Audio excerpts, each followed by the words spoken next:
How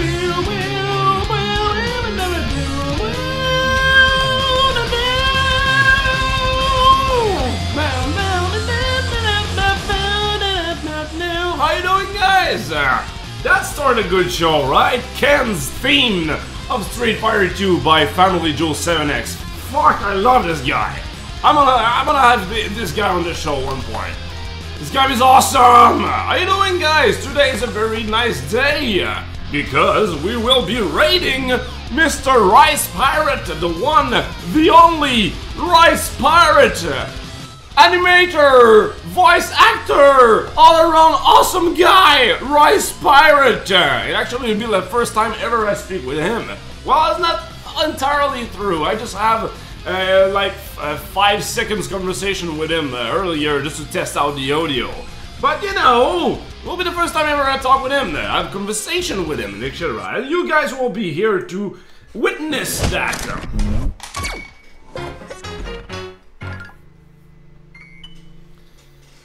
Whoa, yeah, I'm in space, baby! How you doing, guys? Welcome to the Let's Are you ready for game development?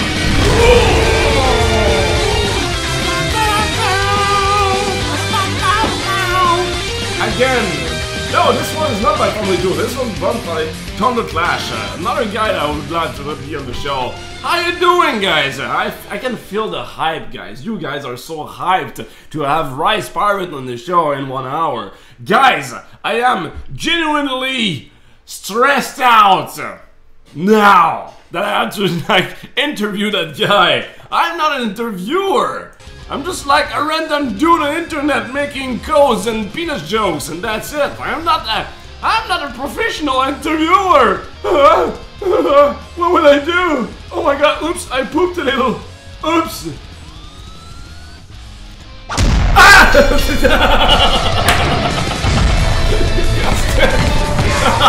That was intense. Kill 5 months and still fighting. Thank you very much for your support. Right after I just said I pooped a little. What the hell was that? Okay, where was I? On the admin. You deserve a little chest, my friend. Hello, great ones. Second 2, second throw, Latin friends. Hey, the Strive stream. How you doing, man? Lash, today you have to start off with something super extreme. I hope this was good enough. Wet hair contest? Yeah, I know, huh? I just take my shower like about, I don't know, 20 minutes before I enter the show, but that's not super important. I just, whoa! No, no! You haven't seen that. Hello? Oh, there you go. So let's start a presentation with Hyrule Market. Oh yeah, let's do that. A Matsa 2, Brozord!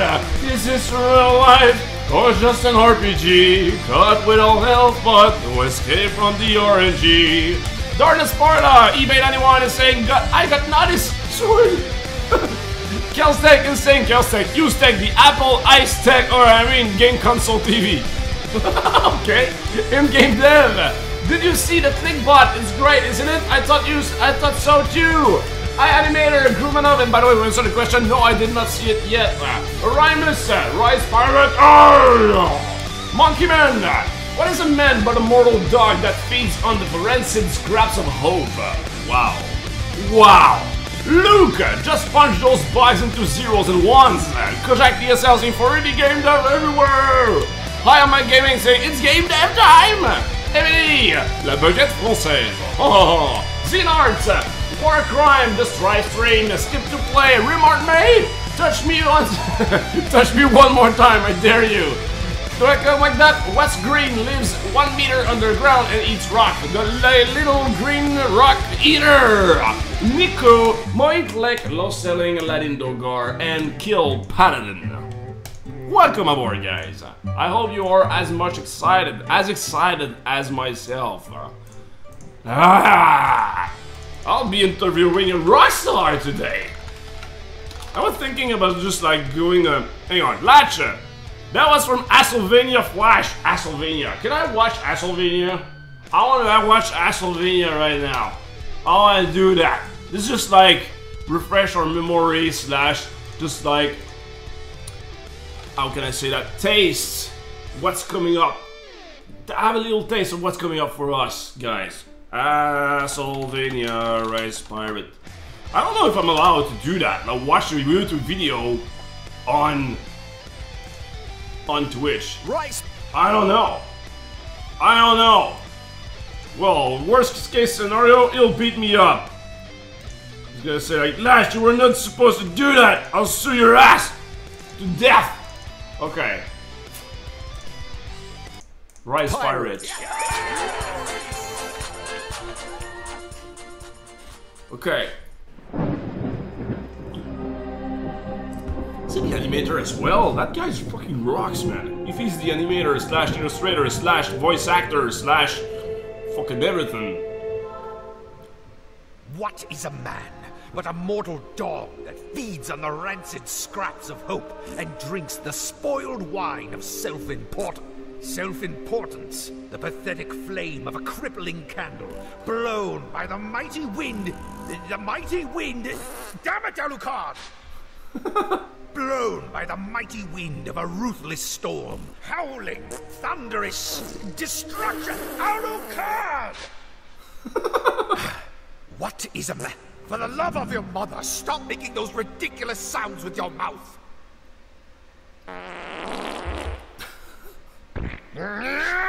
Get back out! Dear God, boy! What have you been eating? Don't you see, Father? You've fallen right into my trap.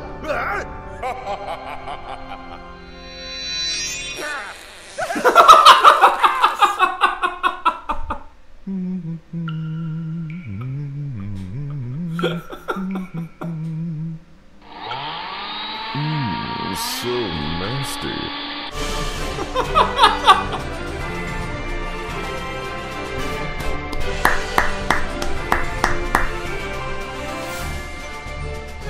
I can't believe we'll be talking to that guy. Hang on, I just wanted to check, like. So nasty. Written and animated. Yes, sexy background by Shadman. The music is also fucking awesome. Kevin MacLeod, that name's rings a bell. Ah, there you go. That one! The Pac-Man one, I don't know, but this one, dot as well, of course, but that one here. Right. The Pac-Man one, I don't know, but when it came out, I still remember the day that we popped that at the Music Studio. And yeah, we just like all enjoyed that video. Rice Pirate! One last, alright? Jesus! Hey, you wanna watch where you're going, buddy? You don't own the whole goddamn road, alright? What, you deaf and fat? Well, maybe you shouldn't be eating every goddamn thing in front of your fat face! Hey, I'm talking to you! You alright? You touched me. I what? Goodbye. Goodbye.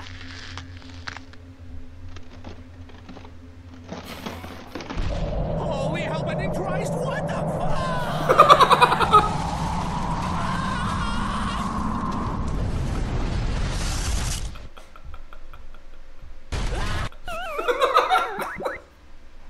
What the Ah, mwah, mwah. Bravissimo! I just want to stand up and applaud. That's good. Man, the voice acting. I want that guy's talent. I want all his tips. I can't wait to ask like him, dude. What can I do to be better, like as good as you? Hey, also, we got Angry Mustache. Welcome back. You followed yesterday, my friend, if I recall. Welcome back. Dash the dot was not his voice acting. Oh, he did the animation. Oh, okay. If you want a good one of his voice acting, look at Agron video. Kevin MacLeod is somewhat known for his royalty-free music on incompetent website, Action Friends. Thank you very much for that. Is this game development? It looks like it. Well, I unfollowed for no reason. Well, welcome back, Mr. Angry Mustache. I'm not here to judge you. You have rectified that already. Ta ta dee dee da da da dee da dee da dee do da dee da dee da dee do. Okay, so what I'm doing today I don't quite remember. Oh yes, I know, I was working on the text field renderer. And Dimitri! No way! Dimitri, the one and only Dimitri! Shit! Guys, I'm not worthy today. Look at all the fucking awesome people joining in. Steelball Jack is following the channel. Welcome aboard, my friend. Thank you very much for following. Damn, Dimitri, you're here! Dimitri! I want you on the show, man. I want you on the show. I got a spot on the 23rd. I think. Yeah, I have a spot. I just like, I don't remember if I'll be at TwitchCon. Hang on. If I'm here twitching, I want you on the show, man. Dimitri. Fucking love your comics. Let's do something together. Enjoying the show. Damn it. No, I won't be there. I probably won't be there on the 23rd. So it's gonna be like the next week after that. So like either the 30th or the 7th of October. Anyway, it's just like in a month from now. But dude, the point is, I want you on the show, man. I want you on the show. It's been like a year that we've been trying to work together. Let's do that. Love of awesome people is joining today. Oh my god, I feel like a little brother that just hanging out with the big guys for the first time ever. Okay, so I was working on the text field. That was working. And also a little chess in 5 minutes. All right. So I got this text field renderer. So let's go back to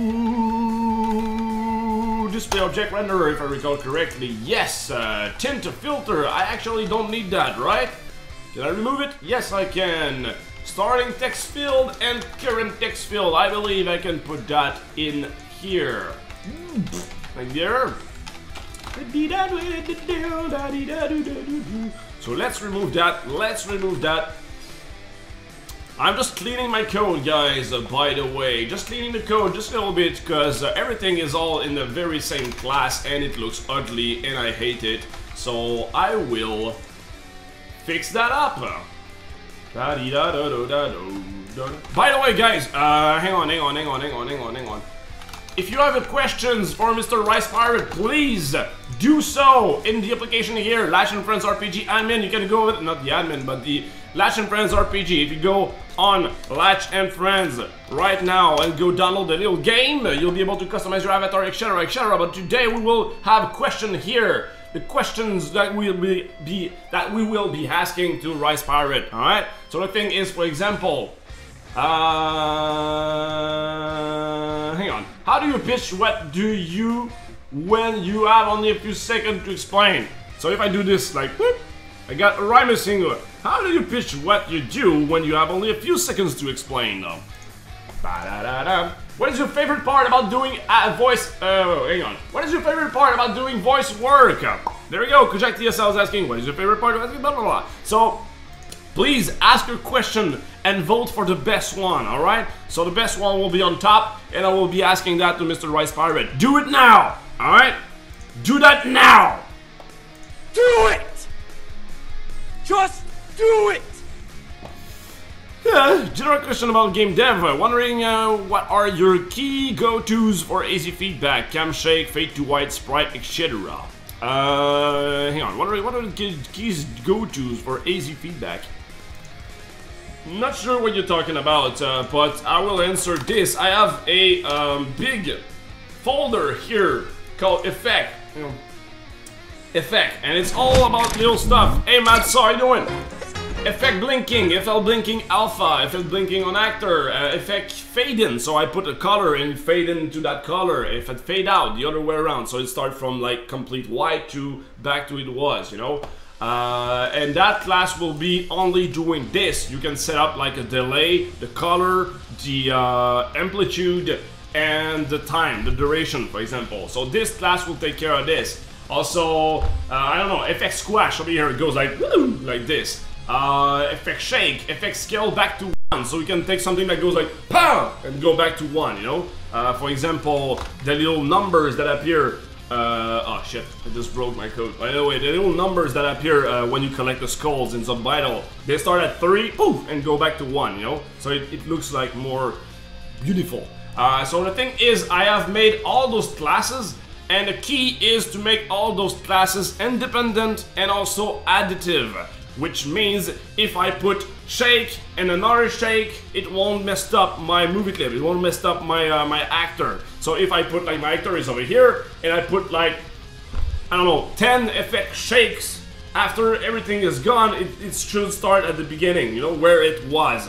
Because at first I was like, just like, oh, and randomize a number, blah, blah, blah. But the thing was like, and going like this, you know, so it was shaking, but it was slightly going offset, you know. So if I add a bunch of shakes on top of another, it was going like, and then after a while, your stuff is all messed up, you know. So do that, make them independent, make them clean, so they can like restore what it was before it was started. And just mess with that, like, okay, blinking 30 frames and also scale back to 1. So it goes like, and go back to 1. So that feels like a reward. Also, we can maybe add a rotation effect, like a shake on rotation. So it's gonna rotate like this, you know. So add all 3, blinking, scale back to 1, and the rotation, the shake on rotation, and it's gonna make a nice effect that goes like, wah! Like this, and go back to the original one, you know. So, I don't know, I hope it answered your question. Yeah. Hey, the bad user, how you doing? Are subs still supposed to get 3 questions? I only got 1 question. I hadn't even set that up, my friend. Rock Demon, welcome aboard, my friend. Thank you very much for following. So, Kelstech, no, I haven't set up that, actually. It was an idea, and I forgot to do it. I've been here even since Latch was at 40 followers. That is right, Sharky, that's right. Yes, exactly, that, thanks, sweet. I answered the question. Yay! Latch, did you get the Tintin code to work? Yes, I did this very morning, actually. This and the alpha, so everything is set up now. Okay, so let me try to fix that up really super fast. And why the hell did I put the jacket when it's like 30 million degrees in there? I don't know. I have a problem.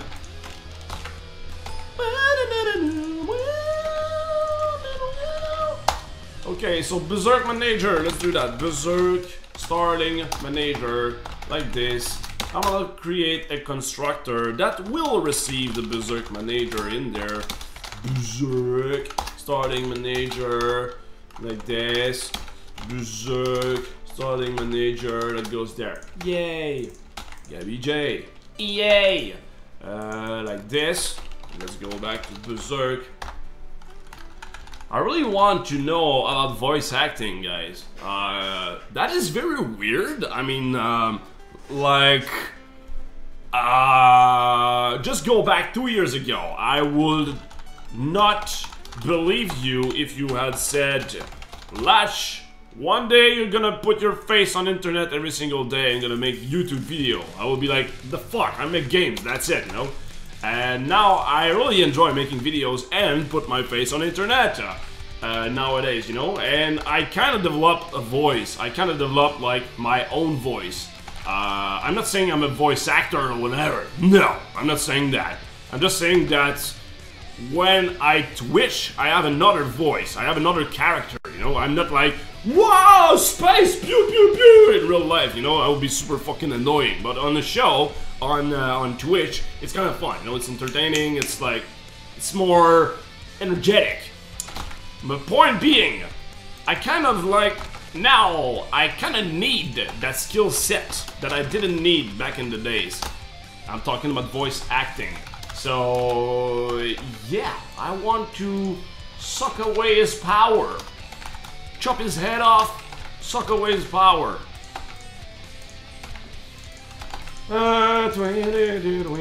Okay, let's see that.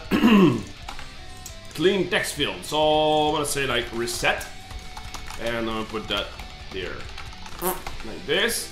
Berserk Manager, where are you? Berserk Manager, Berserk Manager, you, and also Berserk text field. Oh, there you go. Berserk Starting Text Field Renderer reset. like this. Reset. And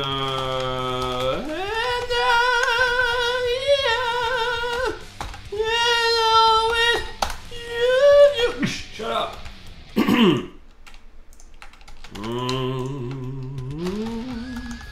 Like this. Draw text field.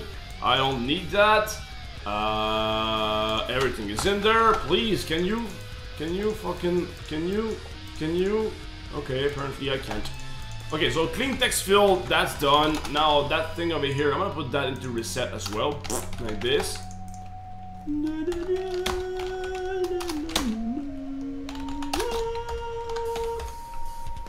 Like this.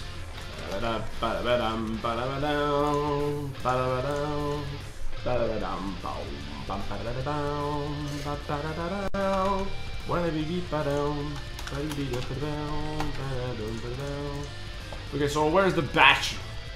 If I do like private function, add the text to batch. I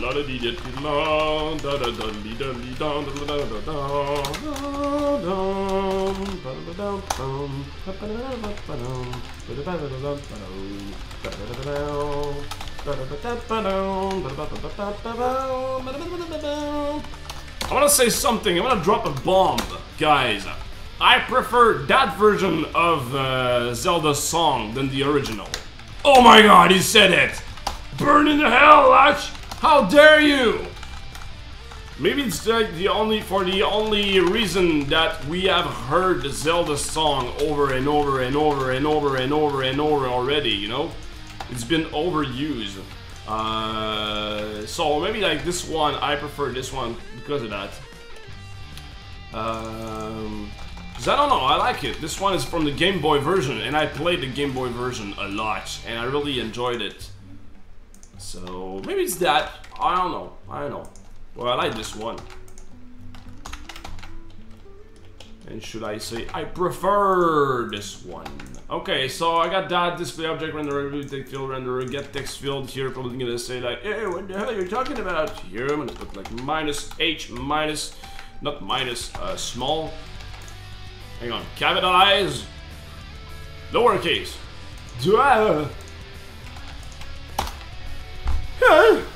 Burn in the hell, Lash. There we go, right? Lash, remember, please. Lash, this is a high point of being a voice actor. Fucking aggron with that. I'm gonna check voice fight pirate. Okay, I'm gonna check that out after I just compile my stuff. Wait, if you use Unity, are you using C# or Unity script? I'm using Unity script, my friend, because Unity script is super close to Action script. You just like copy paste, replace number by float, and voila, pretty much works. I was literally going to ask what accent Lash had. Yeah, it's French Canadian though. French Canadian accent. Baguette. Actually, no, it's like French accent will say baguette and monsieur and croque monsieur and stuff like that. But I ain't that. I'm French Canadian, so like lumberjack and French made love together, and that created me. What's next? You prefer Viking Guitar of Earth Roots in Super Metroid? Whoa! Resident Gaming 15 is following the channel. Welcome aboard, my friend. Thank you very much for following. I don't have a chest. You do alright, my friend. Whoops. Here.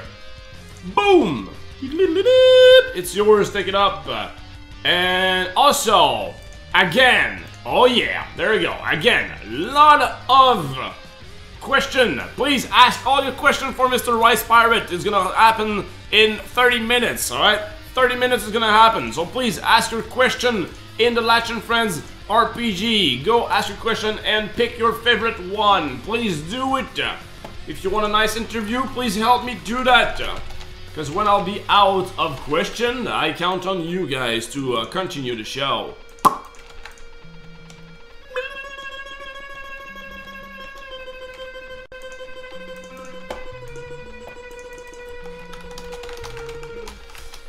Starling stage.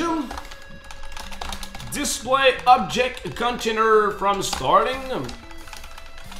this. And same thing here.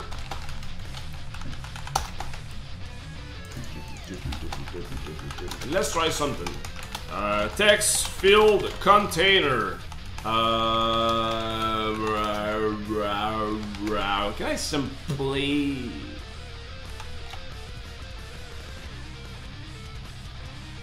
I'm gonna try something. Okay, so... Yeah, okay. Text field, add child. No. What the fudge am I doing? Display object container, like this.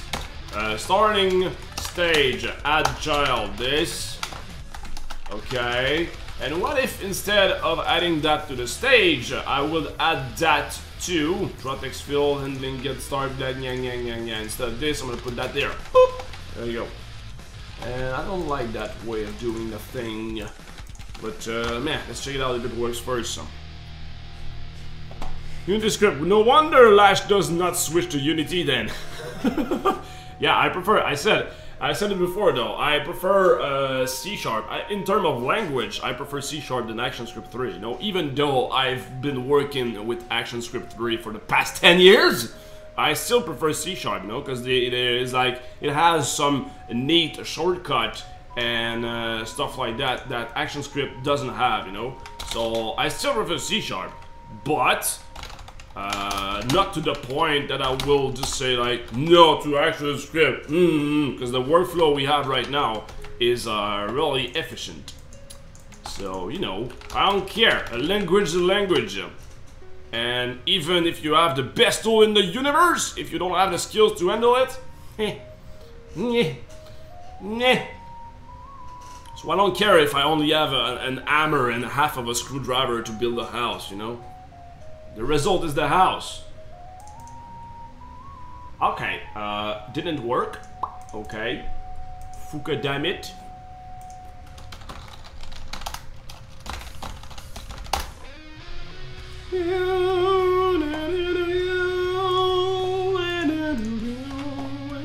Hang on a second, guys.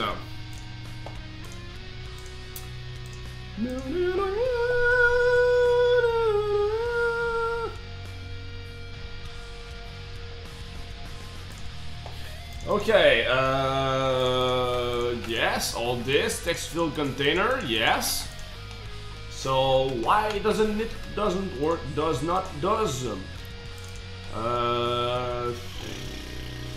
Because when I add that directly on it, it covers, yeah, add child, all this stuff. And I add childs every single frame. Not sure if it's a good point, but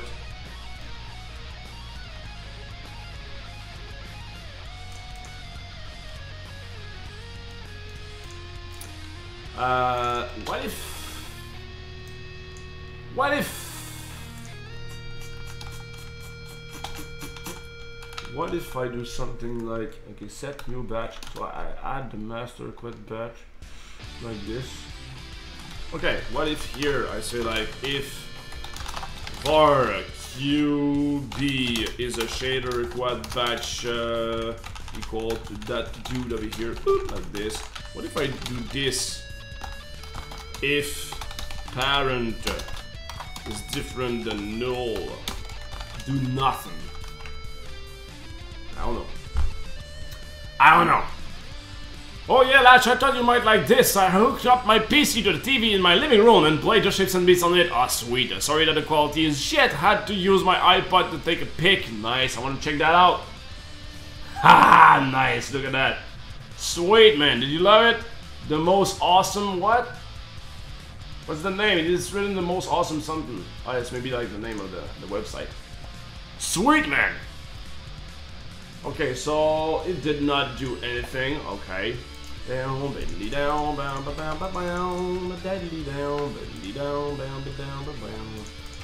Okay, so instead of making a display object container into my display, there's that thing over here. Instead of this, I'm gonna totally do like a sprite. There you go. Just fucking do a sprite.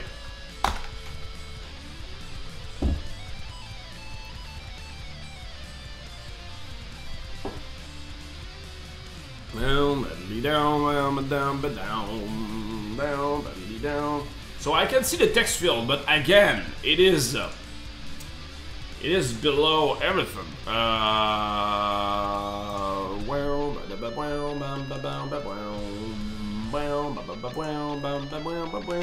Hang on. Okay, that makes sense because I still haven't made it this big. Okay, let's try it out. Shape, object,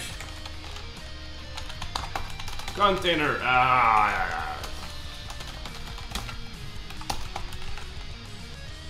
Okay, it's not very cool because it's gonna generate another problem. But right now, I just want to check out if there is a problem or not. I just want to check out because nothing happens. So yeah, starting container, add child. Da da da da. Hey, Epic Gaming, man, how you doing? Mr. Thompson.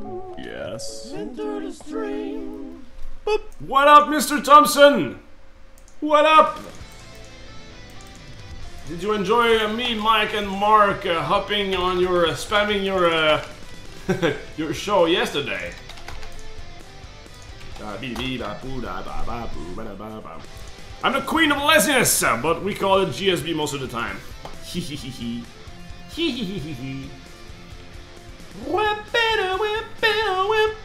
Yay! Finally!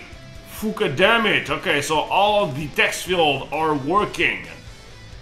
EA, they're all working, but Kojak TSL, by the way, my friend, I got a little problem. There's something I don't understand. How the hell is it able to render? I don't get it because I didn't load the font. Yeah, I remember that you did that, like on the starting tests. Here, starting test here, starting test. Where was it again?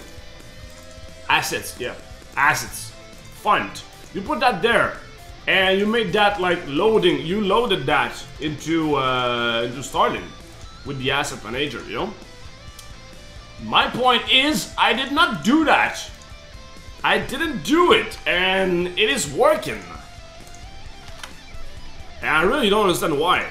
How the hell starting is able to do it? I don't know. So it probably make the whole thing lag, like, a lot.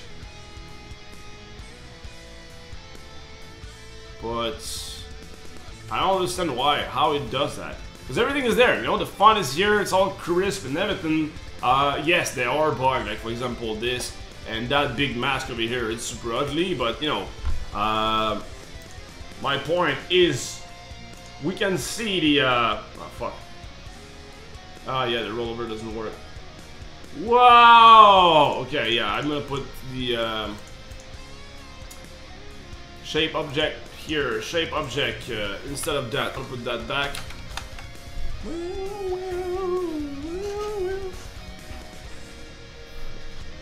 If you added the font file into Zombito, I think starting can do that with a little magic. I think it was just faster to embed the font file. I still don't get it, you know? Hey yo, Handammer, how you doing, man? You need to change your PC to PC gaming for the lag.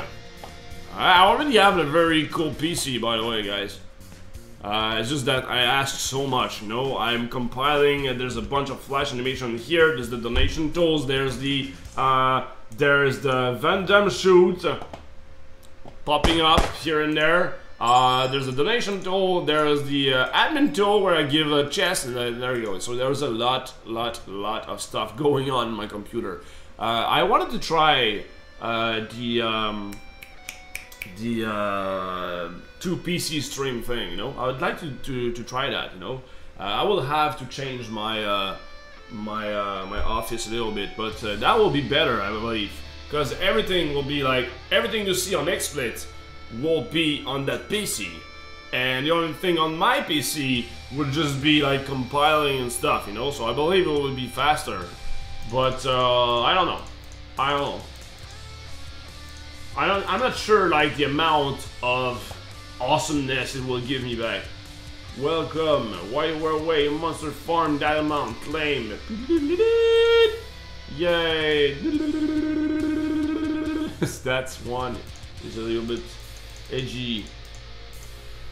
Okay, yes, no, yes, no. Okay, so I can see a lot of problem now. The text fields are all over everything, although at least we got something, but we're gonna have a problem if, for example, I show a pop-up like this. Like this. So every single text field is on top of everything. So that's a big problem. I'm gonna have to fix that somehow. And also the shadow here is not even on the same. Oh yeah, I gotcha. That's because of my. Yep. So everything is kind of working. That again, guys, I'm doing this because everything is on starting right now, and also Kojak TSL wanted to show you if I simply remove one line of code, like I remove this. Not even this actually, the get starting, this one. If I remove the text field rendering, the game goes like poof up the roof. It goes on 60 FPS, bam, that's it. So I'm just like, I'm wondering like if we're gonna have a look at that. I am streaming and it's running at 60 FPS, bam, just like that. You can add new people. Oh wow, look at that. So if I add every character... Come on! I don't know my money, so that's quite hard to check out. Hello? What's my money? I don't know it because I removed it.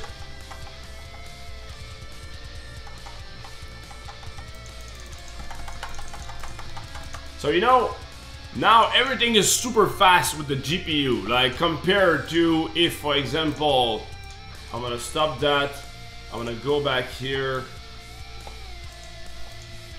Lash, check the diagram before the interview? Yes, I will check that out. Lash, you have to init mobile code and starting mains. It loads all the asset in the viewers folder, yeah.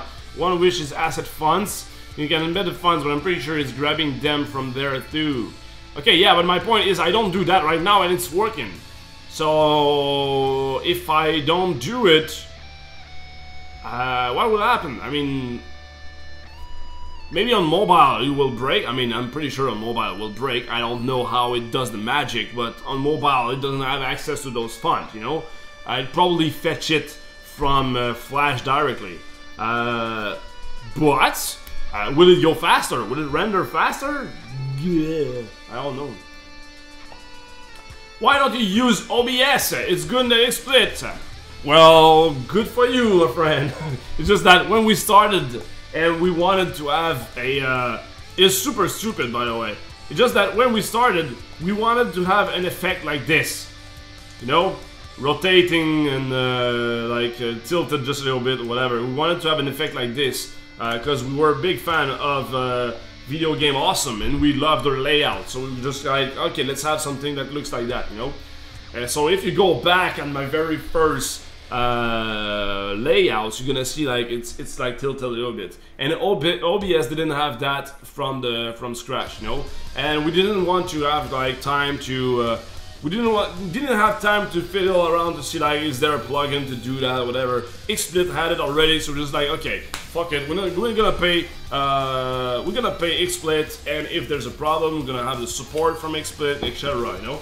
And then now I've constructed everything from XSplit, but I'm pretty sure that my giveaway tools work on OBS as well. So whatever, I'm pretty sure that all my tools will still be working on OBS as well. But everything, there's a lot of stuff, if I show you. Whoa! Whoa! Infinite lash! Damn it, you cannot see it. Hang on. Okay, here. I don't know if you see it. But start, pause, lashes, all those little thing in there. Those are all separate scenes that took me forever to do. So all my setup now is set up with XSplit, So I have no point on changing on OBS, The only plus that I will have is money, but they gave me a 1-year subscription for free because I was an indie game developer. So I had no point to switch, you know. And yeah, XSplit is cool. It's working. It makes the job, and yay, you know. I have no point to switch. Here's a little chess, and again. Please ask your question, my friend. Ask your question and your favorite questions. We're gonna raid the Rice Pirate in 18 minutes, 20 minutes. So please rate them. Ask your question. Do that right now, my friends. If you want to be part of the interview later, you can be part of the interview with Rice Pirate if you do something like this. For example, Stripe Stream is asking, what is your animation program of choice? So you'll be part of the show if you do that. Please do so. It's gonna help me and it's gonna make a better show. Lash, oh okay, I see what you're saying. It's probably getting the fun stuff in your machine. Yeah, I'm not 100% sure, but also, shit, I don't know why the text field takes so much rendering power. I'm 90% sure I'm not making new ones every frame. Yes, I am sure of that. So yeah, I'm very sure. Otherwise the FPS would go like over time, you know. Just grabbing one, always reading. Yeah. Lash, if you can try something for me real quick in the text field function, get a text field that don't call anything, just get with it. Okay, you don't want me to call that?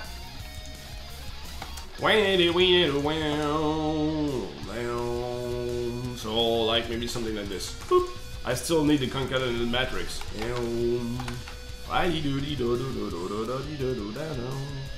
But it's lagging. It's probably gonna lag on OBS. Actually, I'm gonna try it out on OBS if it still lags. But again, I'm asking a lot of stuff to explain it, and it does render. So yeah.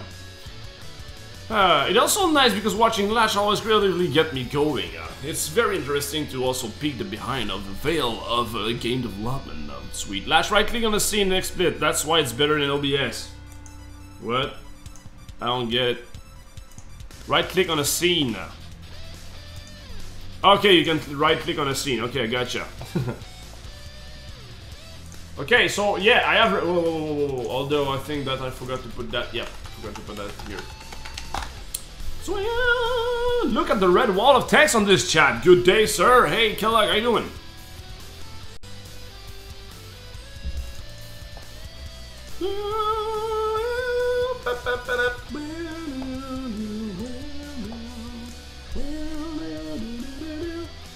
By the way, guys, look at that.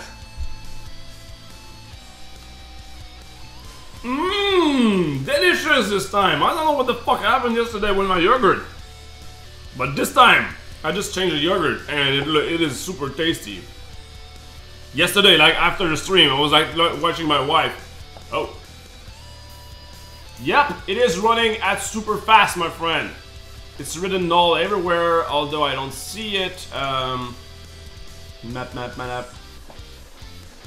Maybe it's because of the font. It's probably that. Oh, the text. Text will be cool. Don't mind me, Lash. I just contributed to your red wall of text. Lash! Hey, Silver X, man. It's been a while. What's up? Damn. What's up, man? It's been a long while. Lash making yogurt ads on stream. Oh no, not again.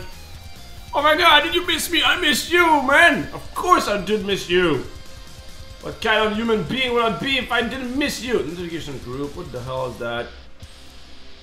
Okay, so 5K stuff, nah.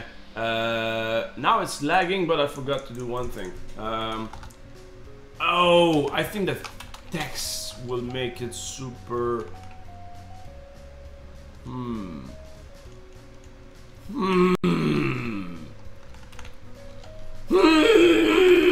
gonna do that as well just to see, but I think that the concatenated matrix should have done the thing.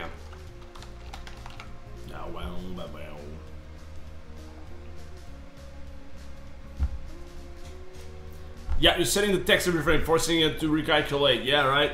I'm pretty sure it's that as well. Yeah, look at that. Okay, no, actually, look at that. I set the text every frame this one as well. And it works like super fast. You know, I just did it here. It's probably, my guess is this, the font name. I'm pretty sure that if I just change the font name like this, it has to fetch the thing in the font and like recalculate dynamically, you know? Because there is no point, there's no way starting can do that like, woo, and be super fast. It has to do some weird magic, you know? It has to fall into a fallback. Hang on, do I fucking call the function?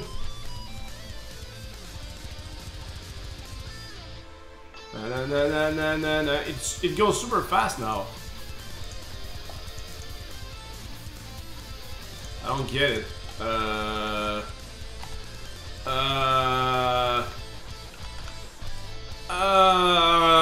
I call that? Yes, I do call it. So why does it doesn't change now? Maybe the filter? Text color? I don't know. We'll try it out. One per time. One at a time. There you go. Or rather, I said the text every frame. It's been crazy. Every time in string I've been working or in school. Dude, that's good. That's good, my friend. Don't be sorry if you like if you spend time on yourself.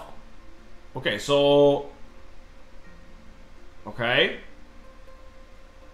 Still running at 60 FPS and I have the font name and everything. So my guess now is the text color. Because everything is running super fast. And you know what, guys? I am very, very, very happy of that result right now. Because like, until 5 minutes ago, it was still running like at 40 FPS. It was running slower than the Flash version. And I was crying. Because I was like, why the hell am I doing all this? So I just like, okay, shut up, Latch, and continue what you do. It's gonna work at the end. And now I can see that it can work. So what I see, like, Kojak TSL, I think that what it does is when it doesn't have a font registered, it calculates one on runtime, like right there. It does one, and then you can see that it always like it's kind of staggering. It's lagging a little bit when there's a new font going on, you know. So I'm pretty sure that's the problem. Like at the beginning, you can see it go like and then it goes at 60 FPS.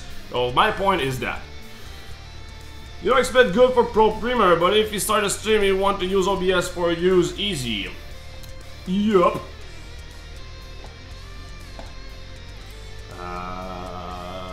Yeah, there you go. Ah, I'm super happy of that. Running at 60 FPS, look at that. Shing! Ah, mwah. Mwah! Mwah! Bravo, Lash, you did a good job. Thank you, thank you. I'd like a pat on my back. There you go, good job. And also good job to you, Kojak TSL, my friend. Dude, it's on you as well. Okay, I'm gonna just add the text color and let's see if everything breaks. Maybe it's the filter. Maybe it's like right over here, the filter right there. Maybe it's that. I don't know. OBS is easy to use. I use it to make a vid of my clickbot launcher. He'll watch it eventually. Sure, man. I mean, OBS is good as well. I'm not saying that XSplit is better, blah blah blah. If you don't use that, you're fucking stupid. I'm not saying that. You know, pick the one that you like, and that's it. I mean, I am a very yes. I am very yes. Is it still running at 60 FPS? I believe so. 52, 60, 52. I think that it's not quite running at 60 FPS. There is something lagging. Let's try it out again. But yeah, pick one and that's it. I mean, I am a good example of taking tools that I don't even recommend, you know? Flash, I often say, I use Flash, but don't use Flash. I often say that, you know, I don't recommend that path. It's just that for me, with my background, my expertise, and my team, I use Flash. So yeah, Unity is good as well. So if we go like OBS versus XSplit, same thing. Pick one and do awesome stuff with it. Stop arguing about the tool. Argue about the results. Like I often say, it's like seeing a very beautiful house and say like, oh, but you did it with that hammer. Ha ha ha, you're such a newbie. It's like, what the fuck? No, I don't care. Look at that house. It's beautiful. So same thing with the game. Look at that game. It's been done with Game Maker. I don't fucking care. It's awesome.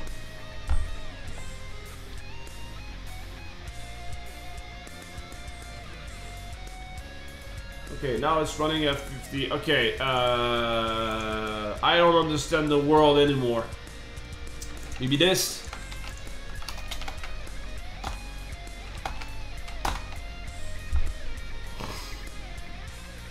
Sorry about that.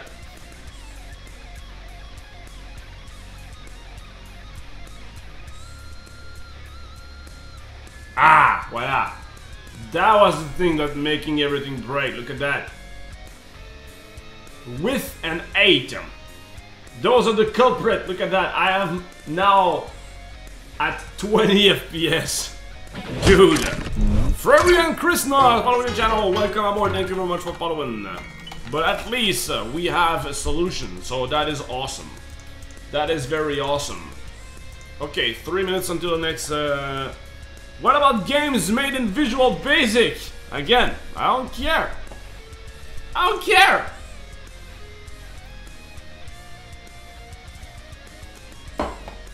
Okay, so that is the problem, my friend. Text fill with an 8. But anyway, I have to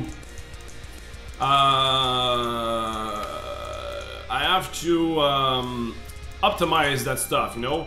I'm gonna link the text field, the starting text field, to the Berserk Studio text field, you know. So if it already have one, it's just gonna take the same one, and if nothing has changed, that's it. It's just gonna put it there, voila, you know. So I need to do that anyway, and that will save a lot of time, you know, because right now for every single text field I reset everything, even though it doesn't change. So that takes a lot of juice. To Latch's point, there was a Commodore 64 release last year. Commodore 64 is awesome. I had one. You know, I didn't have a Nintendo. I didn't have an NES. The first one, talking about the 80s NES, you know. I didn't have that, but I had the Commodore 64 though. So I spent a lot of time with that. And we also had a strip poker game on Commodore 64. And I'm not kidding. I still remember the song. And I had like a ritual, me and my friend. Okay. Back in the days, whoa, flashback, I am 8 years old, alright? You know what you do when you're 8 years old. So, we had a ritual. At my birthday, we were playing, like, we were hiding ourselves, like, in the corner so our parents couldn't see us. And we were playing strip poker. And I swear to God, that's because of that strip poker game that nowadays I know how to play poker. That's, my friend, is education with porn. There you go. We should do that. Like, oh, you wanna access you porn? Answer this question. Who's the president of Turkey? Like, oh fuck, I need to Google that first. Come on, I just want my porn. If we do that, if we implement that, I believe that the IQ of the human being will go up the roof. Let's do that. Education through porn. How about we make a website from that? Like, I don't know, EduPorn, Universe, I don't know, IQ porn. That's a great idea. I'm doing it. Fuck my game dev career. Let's do that. Oh yeah, I guess I could have just had a Berserk text field in the rest from the starting text field. Oops, no, actually, no, I don't want you to do that. I want them to be independent. Lash T-5, my Commodore 6 will still run, including only game I have. Ghostbusters! I had that game, man. I had that game. Never had been able to finish it, but we played so much, just the title screen.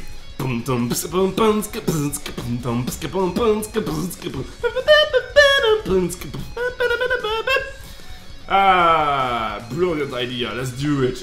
Okay, guys, I'm gonna take like a 2-minute break. I'll be right back, alright? I'll be right back. I'm gonna pop like... I'm gonna pop this. I'll be right back for the raid, alright? Hang on. Hang on. Alright. Be right back, guys.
Hello! How you doing?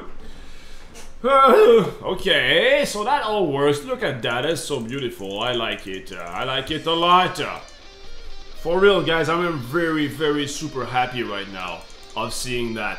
I know it's all broken. I know everything is like, what the fuck is going on? Where is Unvital? Where is the visuals? Where is my crispiness? Where is the polish? I know that, but I'm gonna fix like one thing at a time. At the end, it's gonna look super awesome, and it's gonna run like the wind. I have a very strange request. Could you turn out the sensitivity of your mic so I can hear the typing on your keyboard? Please! That will make me more productive at work. Okay, one last time, guys, before the raid. I want to refill the chest first. It's yours. And raid, okay? Please send your questions. Send your question right now for Rice Pirate. We're gonna raid him right about now, actually. But please ask your question. Little Guff is following the channel. Welcome aboard. Thanks for following. Oh, the Meatly asked that, but Emily did that. Okay, sweet. So yeah, please ask a question, okay? Let's do that. It's happening right now, guys. Oh, you wanted me to check that out. Okay, let's check that out just before. Bye-bye, Family Jules. Okay, I want to check that out just before. Mr. Monkey Man wanted me... Yeah, you! What's your favorite Pokemon? Fuck you! Nobody gives a goddamn shit! Because it sure as hell isn't as awesome as this Aggron! Just look at this badass motherfucking beast! Check this shit out! Aggron's not only a steel type, but a rock type! Rock type! The two most badass types in the universe! Better than Reels following the channel. Welcome aboard. Diamonds are a girl's best friend. Fuck that! Get your bitch and Aggron and get ready to drop your pants! Now hold on to your kitty tits, cause here comes the tech specs that'll make you piss fire! Introducing the manliest move to ever... 150 base power, 110 base attack, with no recoil, damn it! In other words, Aggron will fuck your shit backwards! And plant a tree. And if you're still not convinced, open your goddamn ears and stop wasting my time! Aggron is a one dino support squad dishing out Thunderwave, Roar, Stealth Rock, fuck, I don't even know! No one knows! No one! All I know is get yourself a goddamn Aggron, okay? Wow. Wow. That was the best. Damn! Get yourself a fucking hot rod! Okay, I'm gonna study that video over and over and over until I'll get good on that. At that, I'll get good one day. Okay, let's do that right now, guys. Okay, let's pop the Leicester intro right now.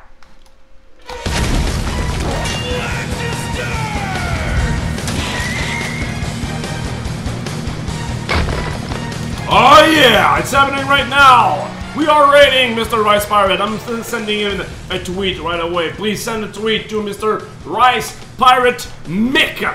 He's the guy. He's the guy under attack. So you're under attack by the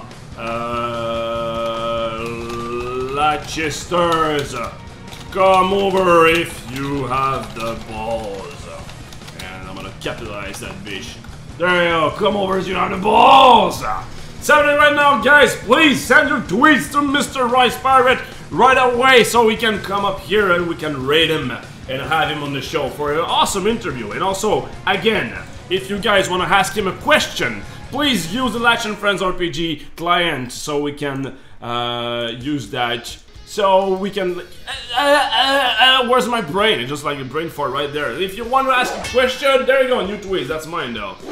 If you want to ask a question for Mr. Rice Pirate, do so with the Latch and Friends RPG, alright? Please do so. We need a new emote for that. That's a good point, actually. We need an emote for that. Let's put the Mega Man guitar medley. There you go, a new tweet by G the Vexter, a war tweet, a low selling, and also Handhammer is retweeting my stuff. There you go, Rice Pirate Mick. Woo! Rice Pirate Mick, I have already retweeted it. Look at that, Leicester Strike, let's go on this. Bam, bam, bam. Nice. Will he pop on the show now? It will probably pop on the show. Leicester Strikes. Handhammer, Orimus. And also Gatboy72, look at that. Guys, I love you so much. I can always count on you on the raid, guys. Always with the flag of the Leicesters on battle. Ugh. Martin Gourds! Orimus, get over here! He's in chat already? He's in chat? Was it me? Mokish?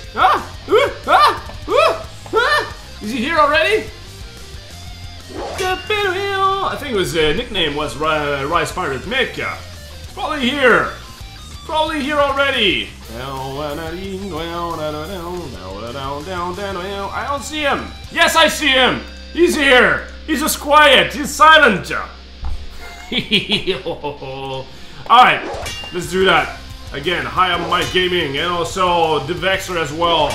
And also, whoa, a lot of people already. This is recon, so I can do a sneak attack. There we go. Okay, so we could call Mick. Mick, or should I say Rice Pirate? I don't know what you prefer. I'm gonna call you Rice Pirate, because that's how people know you. Okay, I'm calling you on Skype right now. And we got Fridge Ray following the channel. Welcome aboard. Oh, Mr. Rice Pirate. Yo, what's up? Hello, my friend. So everybody can hear you, but I cannot see you, my friend. Can you put your cam on? Yeah, you can't see my face. You can't see my pretty face. Yeah, I can only hear your beautiful voice, though. Let's try this one more time. We'll see what's going on. Oh, look at that voice, guys. Oh. Is it still not showing my face? Nope, I can see an advertisement for Air France. Oh la la. What? That's it. Yeah, that's what I see. What the I don't know. I guess something needs to be done for Air France. I don't know. This is bizarre. Yeah, roll 8. That's the best intro of interview ever. Don't you like that? Wait, you have an ad showing up? Yeah, instead of your pretty face. Thank you, Skype. What? How is that even fucking possible? I didn't even like run ads on Skype. Apparently, yeah. Or my computer is being spammed or whatever. Have you put your camera up or? Yeah, dude, it's up, man. This is the same. Yeah, this is the same as before. Let me try something else real quick. You know what? I actually can't see you. Yo, that's normal though, because I'm using my cam already on Twitch. So. But I can see you. Okay, I let me. I can see you on your Twitch. Yeah, exactly. Like a little delay though. Let me like hang up and call me back with the. Yeah. Let's give that a try. Let's do that. All right, sweet. Be right back, guys. It's the first ever technical difficulty with the one, the only Rice Pirate. Alright, come on. Yes! Alright, now it's working. Okay, so now it's working. I can see your pretty face, but the audience cannot see your pretty face. So let me fix that in a moment, alright? Alright. I'm gonna play a little intro of like 5 seconds, and then everybody will see your face.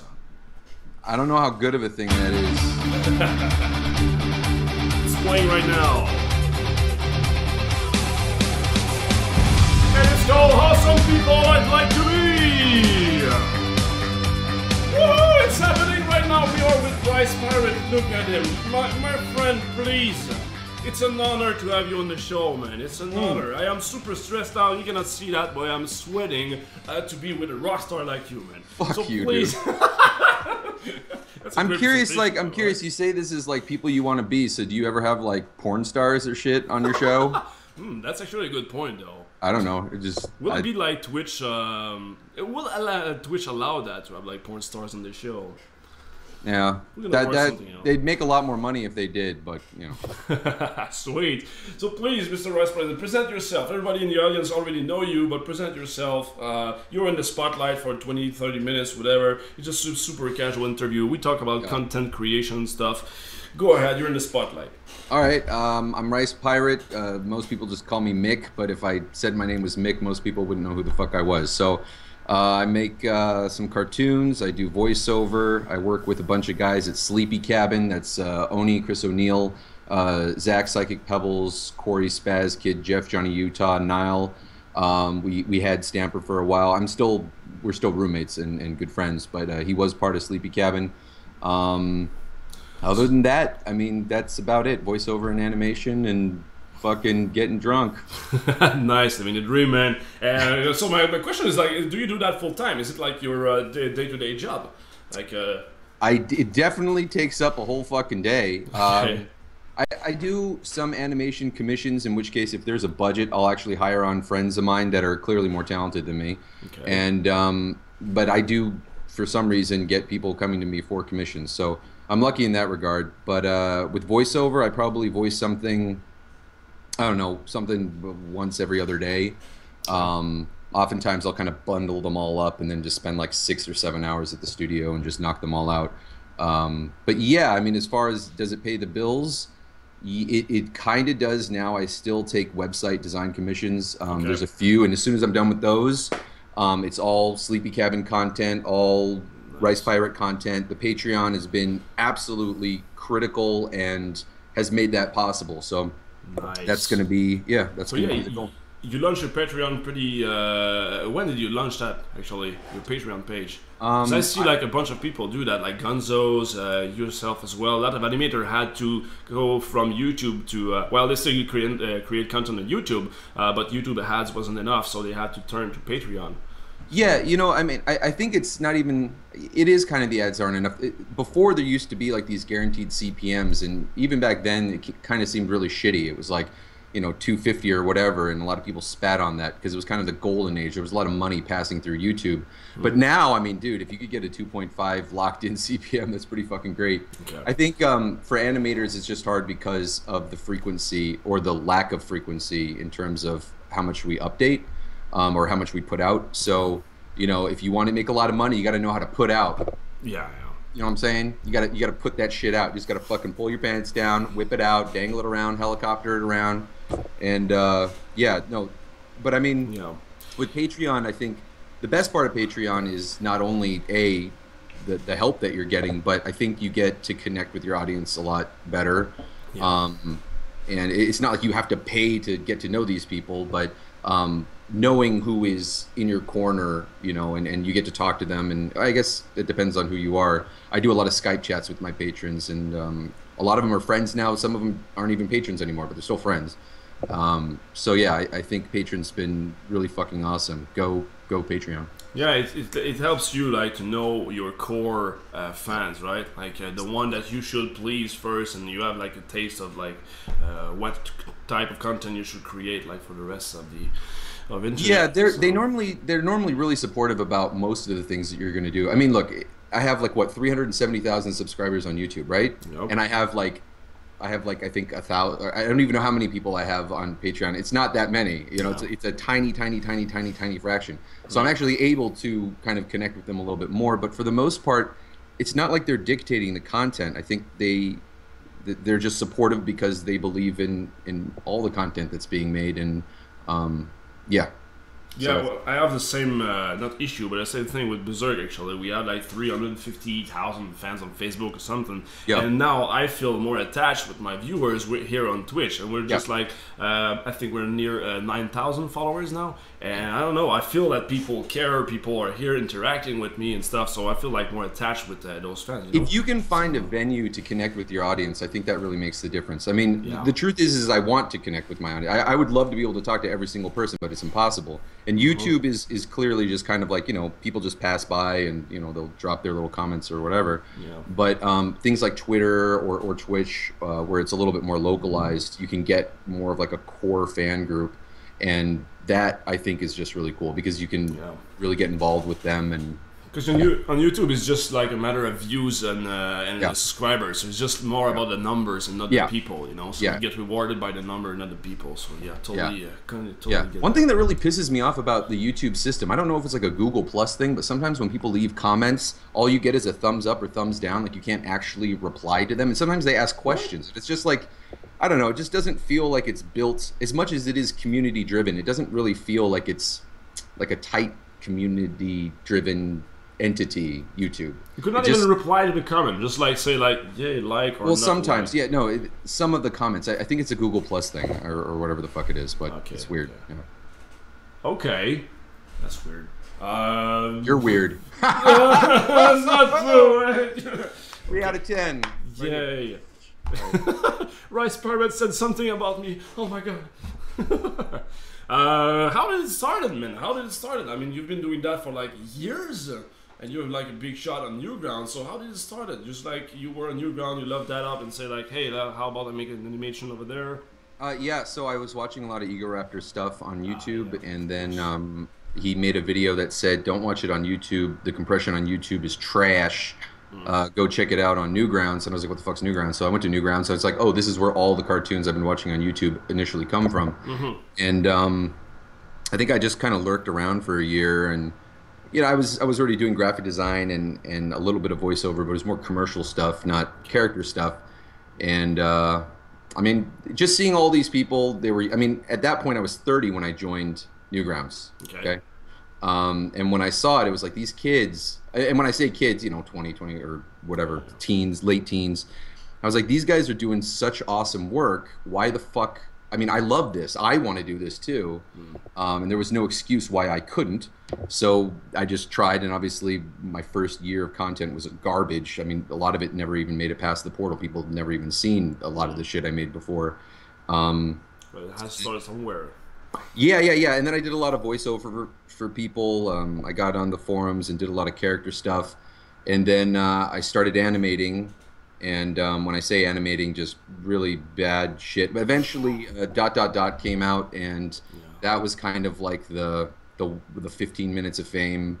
Tom recognized it, and I love the fact that he put it on the site, but he like left it on the front page for like 6 months, and like there were so many great animations passing through, and I was just like, eventually I was just like, you know, kind of cringing, like, dude, please take it down. You know, everyone's gonna fucking hate me. The initial audio was by DMAC. The game, press spacebar to win RPG was by Rate. I remember I played that game actually. Yeah, and I thought it was a really funny game. Yeah, exactly. And DMAC was obviously amazing, and so the fact that ended up being the most popular thing I did kind of bothered me a little bit, because it was just a typography, and I just did the animation portion of it. You know, it wasn't even really my creation. Yeah. But then I got a lot of credit for it, and it just felt kind of weird. But because it wasn't like what you did on day to day. It wasn't like it didn't represent yourself at all, you know. Not at all. So Not at all. like, and then I'd like meet Tom at like a bar or something, and he'd be like, "Oh, you know this guy? He's the ... guy," and it's just like, "Oh fuck, dude, that's what I am. I'm the fucking ... guy now." Okay, all right. But yeah, so that happened. That was in 2011, and then since then, I mean, I was working a full-time job as a graphic designer, so all my animations were kind of like in between that, and so I was coming out with something maybe every couple of months. It wasn't really a whole lot. But then I just got more and more into it, did more voicing stuff. Eventually, because of all the character stuff, I was on Yu-Gi-Oh! Zexal, and I did a couple of indie games, Apotheon, and Dust and Lizzie and Tail, and some other things. And so I was really lucky to have those opportunities. I don't think those would have happened without all the character stuff that, you know, I'd set up. yeah. And so, yeah, I mean, that just kind of took over more. I was doing more voicing. It's just such a gradual thing. It wasn't like an overnight, like, boom, everything explodes. And even now, it's still kind of like, you know, it's just creeping up a hill. Like, it is getting better every day, but it's not like, you know, explosive growth or anything like that. But I've only been doing this for a short amount of time. You know, a lot of people think I've been around for a while just because I kind of hoard myself out and voiced everything on the planet that I could. And so a lot of people think I've been around longer than I have, but I've really only been like had a fan base, quote unquote, for maybe 3 years. You know, maybe that. So it really hasn't been long at all. But yeah, that's how I started, and now, you know, I met up with some great guys through Newgrounds, Chris, Zach, and Stamper, and all those guys, and I've been lucky enough to work with them, and yeah, that's where I'm at right now. That's what awesome with Newground, actually. You know, you just like throw like a little something over there, like for, as you said, you send some animation, voiceover, and everything for like a year, and then somebody picks you up, and then you work with that guy, and then you end up like working on a game, and then you end up making voiceover, whatever. So it's a very interesting path, you know. Instead of just have a steady job where you know what's gonna happen every day, you just follow where you are going. I don't know. It's just like no. That's absolutely true. You know, the thing that a lot of people ask, you know, everyone wants the quick answer. Like, how do I just boom? How do I do that? How do I just make that leap instantly? What's the perfect recipe? Right. And again, I've said it before, but there's no set way. But one of the ways, and I really believe it, is to not necessarily look up, you know, at these, you know, larger entities with larger fan bases. Not that they're better; they just happen to, you know, have fan bases, and instead of that, focus on the people that are coming up, because a lot of the people that I've worked with, a lot of them now, you know, before were totally unknown. I mean, people like Hernan Bruna, people like Twisted Grim, and a lot of other people that were kind of like in my circle. I was like, I don't know what generation you'd call it, but I was the generation after like Egoraptor, Oni, and some of those guys. And you know, a lot of these guys were total unknowns. And granted, they're not the next Egoraptor or Oni, but they're very much bigger. They're very respected. They do amazing work. And, you know, if you're so focused on just like spamming emails to like, you know, larger YouTube channels like, hey, can I voice for you? Can I voice for you? You know, there's a very good chance they're never going to see that. But if you've got your, you know, your eyes to the ground and you're looking at people grow, like, oh, damn, that guy's got potential, you know. It just takes a couple of years, you know, you build a relationship with these people, get them what they need, help them grow too. And, you know, now I'm like really great friends with these guys, you know, and they've helped me out with a lot of projects. And you all like exchange your fan base, right? I mean, you're just like growing individually, but as part of the group as well, because like you're part of the team, so it's like you have your individual branding, but as a whole as well, you keep like, you take all those fans together for. That's interesting. You know? It's interesting you say that. It's not exactly like that. I feel like, because the internet is so, things are so specialized that you basically, like, you can watch any channel you want. You don't have to watch all the channels. You know, you can just, you know, focus on one content creator. And even if they're a part of a group, you tend to have your favorites, and so you just continue to watch their stuff anyway. There's obviously some kind of crossbreeding of the fan base, but I think for the most part, it doesn't happen as much as I thought it would, or as much as I think one would imagine. People still, you know, there's definitely crossover, but I think fans of Chris's humor, those are, you know, that's the kind of humor they like, absolutely. And if they like my sense of humor, it's very different. You know, that's something that they would enjoy. So yeah, as much as Sleepy Cabin, like the perfect example is Sleepy Cabin as an entity has a ton of has a group of creators, and our conglomerate YouTube subscriber count is like, 3 million or whatever it is. Obviously, between Zach and Chris, there's a lot of crossover, and probably with me too. Like, there's a ton of crossover. So let's just an easy number would be, let's just go with Chris's, like 1 point whatever million, right?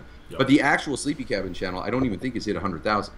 So it's, obviously it's a different kind of content, but it's not, and it's funny because a lot of businesses, a lot of like TV entities, they all think that I can just grab this YouTube, person and all their views are going to come along with it. And rather than, and we can make anything we want so long as we've got them on board, it's going to happen. But that's not the case. It's people want a certain kind of content, and you can't just pull somebody out and then get all the goodies along with that. You know what I mean? Well, people love people, so they get attached to one person, So even if you take that person and put it on your team, they're still gonna like that person particularly, Yep. So, no, absolutely. Yeah, I mean, I've seen that with my Twitch once again. I mean, I've been working with the Berserk Studio for the past like 8 years, and nobody was knowing me. And it's just like puts a little name. So who's the most popular? Who's the favorite of Berserk Studios? Who's the favorite? What favorite? Yeah, who's the favorite developer? The favorite team member. Yeah. Who's the coolest? Who's the coolest one of all of you? Who do the fans like the most? I don't want to answer that question. I was like all of them. Because like in Berserk Ball 1 and 2, every single character of... missed that one. That was a nice recovery. But yeah. I mean, yeah, people love people, so like they're going to attach on that guy. So I do agree on that. So, okay, what's your study? What came first? Did you start with voice acting or animating first? Or that's kind of like two different skill sets, so... Yeah, I went to college for acting. I went to NYU. Okay. And so... And luckily I didn't have any debts. My parents pretty much put everything they had into it, and they warned me not to go, but I was, a teenager, and I was very set on acting at the time, so they dropped like $250,000 on a degree of fucking make-believe and massages, and it was during a time when there was just so many actors getting pumped out into New York City. I mean, just so many. There were so many schools, so many programs that weren't even schools, just whatever, and it got really, really flooded, and it made it virtually impossible to fucking find work. So essentially I started doing graphic design. My parents worked for Microsoft, so I was always into computers and I was always into art. Okay. So during college I was doing like if there was a play or a show, I'd do the poster or the postcard, like the advertising material. With like Photoshop, and I just loved to fuck around with it and make graphics. And then eventually people started paying me to do it while I was in school, while I was acting and all that kind of stuff. And then when I got out, it was something that I continued to do. And then eventually there was some like off-Broadway shows they asked me to design stuff for. And then a guy came up who saw a show and asked if I did websites. And I just said, how much does it pay? And he said like $700. And at the time it was just like, yes, I can build websites, absolutely. So I went home and I fucking Googled the shit out of like, how do I make a fucking website? And it was trash. It was the worst fucking website ever. It was literally just a JPEG with like hot boxes all around. It was like a HyperCard. It was like a PowerPoint presentation, essentially. It was just like a graphic, and then like, you just push a box, and then it's like the next graphic is the whole fucking page. But you did it. Yeah, well, the guys were like, you know what, look, this looks okay, but you need to actually learn how to make a website. So I went to to Mexico with my ex-wife, and we went to, we just went all the way around, but we went to Zihuatanejo, where we spent like a week, and I brought a book on web design and CSS, and she went drinking and sitting on the beach and doing whatever she was doing, and I learned how to make websites during that whole trip, and then I came back and then I did it for 13 years after that. Yeah, so lots of web stuff. So like coder, animator, and voice actor, you are like the perfect skill set mastermind human being. I don't know if that's even I mean, that's really flattering, but fuck you. I mean the expectations that are set by any of that are just astronomical and unfair. No, what's interesting though, for me, what I think is interesting is when I was a kid, I wanted to make cartoons. I loved cartoons. I loved comics. And then the art, and I was, I'm half Chinese, and I loved math, and I was good at it. So everyone was like, "Yay, good at math!" And you get that reinforcement. So I wanted more mathy stuff, and then I eventually was thinking about architecture, like Frank Lloyd Wright and stuff like that, because it's kind of art, kind of math at the same time. And then from there, because of my parents working for Microsoft, I wanted to do like computer engineering, even though I had no idea what that meant. And then after that, I wanted to be an actor, which was kind of the opposite of what they were, because I was a rebellious teen.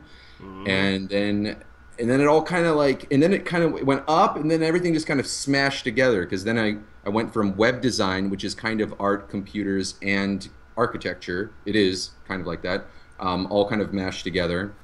And then I got into animation, which was getting closer to the cartoon, and then voice acting, which kind of mashed into that. And then animation. So if you're animating in Flash or doing design stuff, you're kind of doing all of those things at the same time. I mean, you're doing cartoons, you're doing math, you're doing architecture, you're doing acting. So it was kind of a weird, this is kind of the perfect mix of all the things that I've ever actually wanted to do, which is why I think I stuck to it.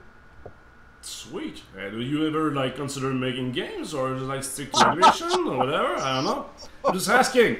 Would you like to work with me, Mr. Rice Pirate? Oh, okay, yeah, whoa. Let me clarify. My laughter was in the idea of developing a game. I would love to help you develop it. I would love to offer my voicing or even ideas. Absolutely. We can drink and talk and do all that shit all night long, totally down. But there is absolutely no fucking way, ever, that I would ever sit down and try to program a game. It is so fucking out of my league. So far out of my league that it's just, it would just be, I would much rather not do that. I'd much rather make cartoons. But just make another road trip and buy another book, and that's you know it. What? See, the thing about websites, some people, they're just not that hard. I mean, HTML and CSS are so fucking simple. There's only so many things you can actually do. I mean, then you can take those tools and mix and match them and tweak things and kind of, hack things together. Yeah. But really, once you get into like PHP, Java, a real coding language, it's not that I can't do it. It's just it's beyond that. That's kind of like, it's like I loved math up until like calculus 2, and then I was just kind of like, I don't like math anymore, Okay, gotcha. And so when it comes to like any kind of programming stuff, I love syntax. I love HTML and CSS. I think it's really fun. I'll tweak PHP and Java, but once it's like anything, I mean, even ActionScript was, there was only so much I could do, and I was like, all right, I don't want to do this. Yeah, it's like it takes another layer of knowledge past this point. It's like another different world at all. You have to know with physics and shit like that and all. Physics. So. I mean, I'm trying to make a fucking game here, and I got to be fucking Einstein and figure out like physics. It's like.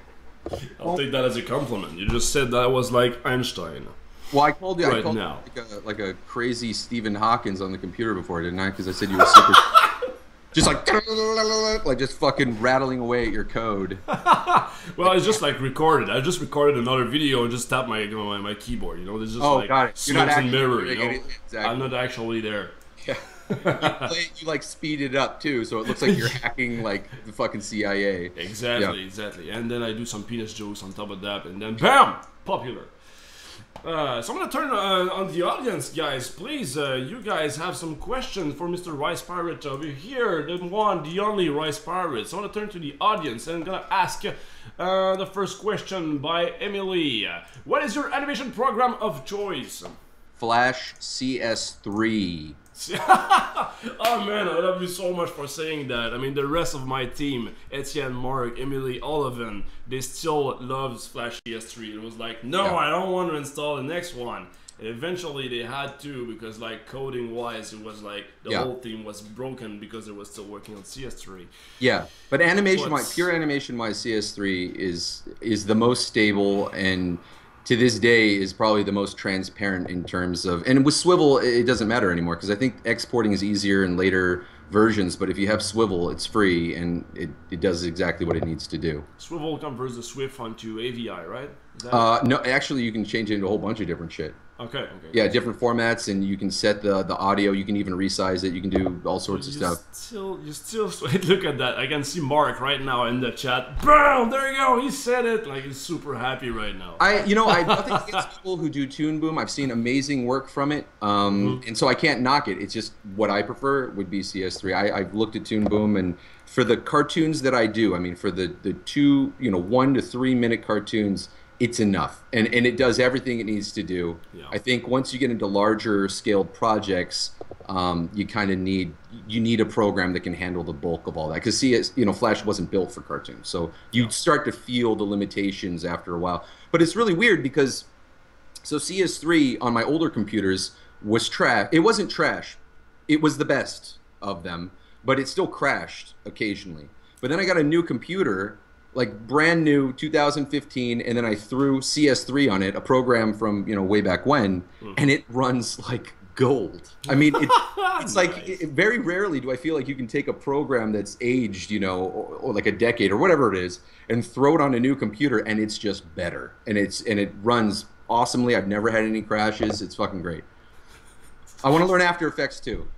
Yeah. After Effects as well. I want to learn it. Yeah. Oh, you want to learn it? Okay, so now it's just pure Flash. So I was laughing because I just read the chat right over there. It said like Mark on my team. Like Mark is one of the artists and co-founder of the studio, and he's super happy that right now that you said Flash yesterday. He said like, and at that time Lash was like, no, I'm Lash and I have a small penis, and you need to update the newest versions. So now he's mocking me right now in the chat. Is the rest of like their group from Sleepy Cabin that were working with Flash as well, or is it only you, or is it a universal thing? Yeah, I think most of us use CS3. I'm pretty sure at some point I've gotten an email from maybe everyone in the group, or I've sent one to everyone in the group where it was like, yo, anyone got a copy of CS3? So we all use CS3. Okay, cool. I think that Howard Partridge as well use Flash, and he makes some really like big project as well, like with these Starbarian and stuff. Yeah. He still use Flash with that, He could make Starbarians with a fucking crayon and a napkin if he wanted to. I mean, he's talented enough to do it. He just needs to get more people to help him. He knows it too. But I mean, his schedule is, the amount of content that he puts out is not enough. We want to see more. It doesn't have to be like, fuck you, Disney, I'm 10 times better. Get it? I mean, some of his stuff does look that way, and it doesn't need to, especially because he's like basically a one-man team. Yeah. But yeah, he uses Flash for the most part, but he may be trying other tools. There was some other stuff. But yeah, I mean that's where YouTube gets really hard for animator like this. Like he creates an animation every 3 months or so, and then that's really hard to pay the bills with that, right? Yeah. I mean nowadays with all the Let's Plays and stuff like that, it's more about content, like recurrent content, than the one gold animation. Yeah. Yeah, totally. Alright, let's go back to the audience again. I'm gonna ask by Still Barjack, how do you write your script, draw out storyboards when you create animations? That's like one of those processes that you're always trying to figure out. You're like, how did I come up with that idea? Or because it just generally just happens, and then you work with it. But it would be great if you could like bottle it. If you could like know what to do, like drink 5 beers, sit in my underwear, face east. Yes, face east, and then it happens every time. Yeah. I guess for the most part, I just try to keep my ears open. It's not even like I have the best ideas, but you're asking me how I get them, so I'm telling you.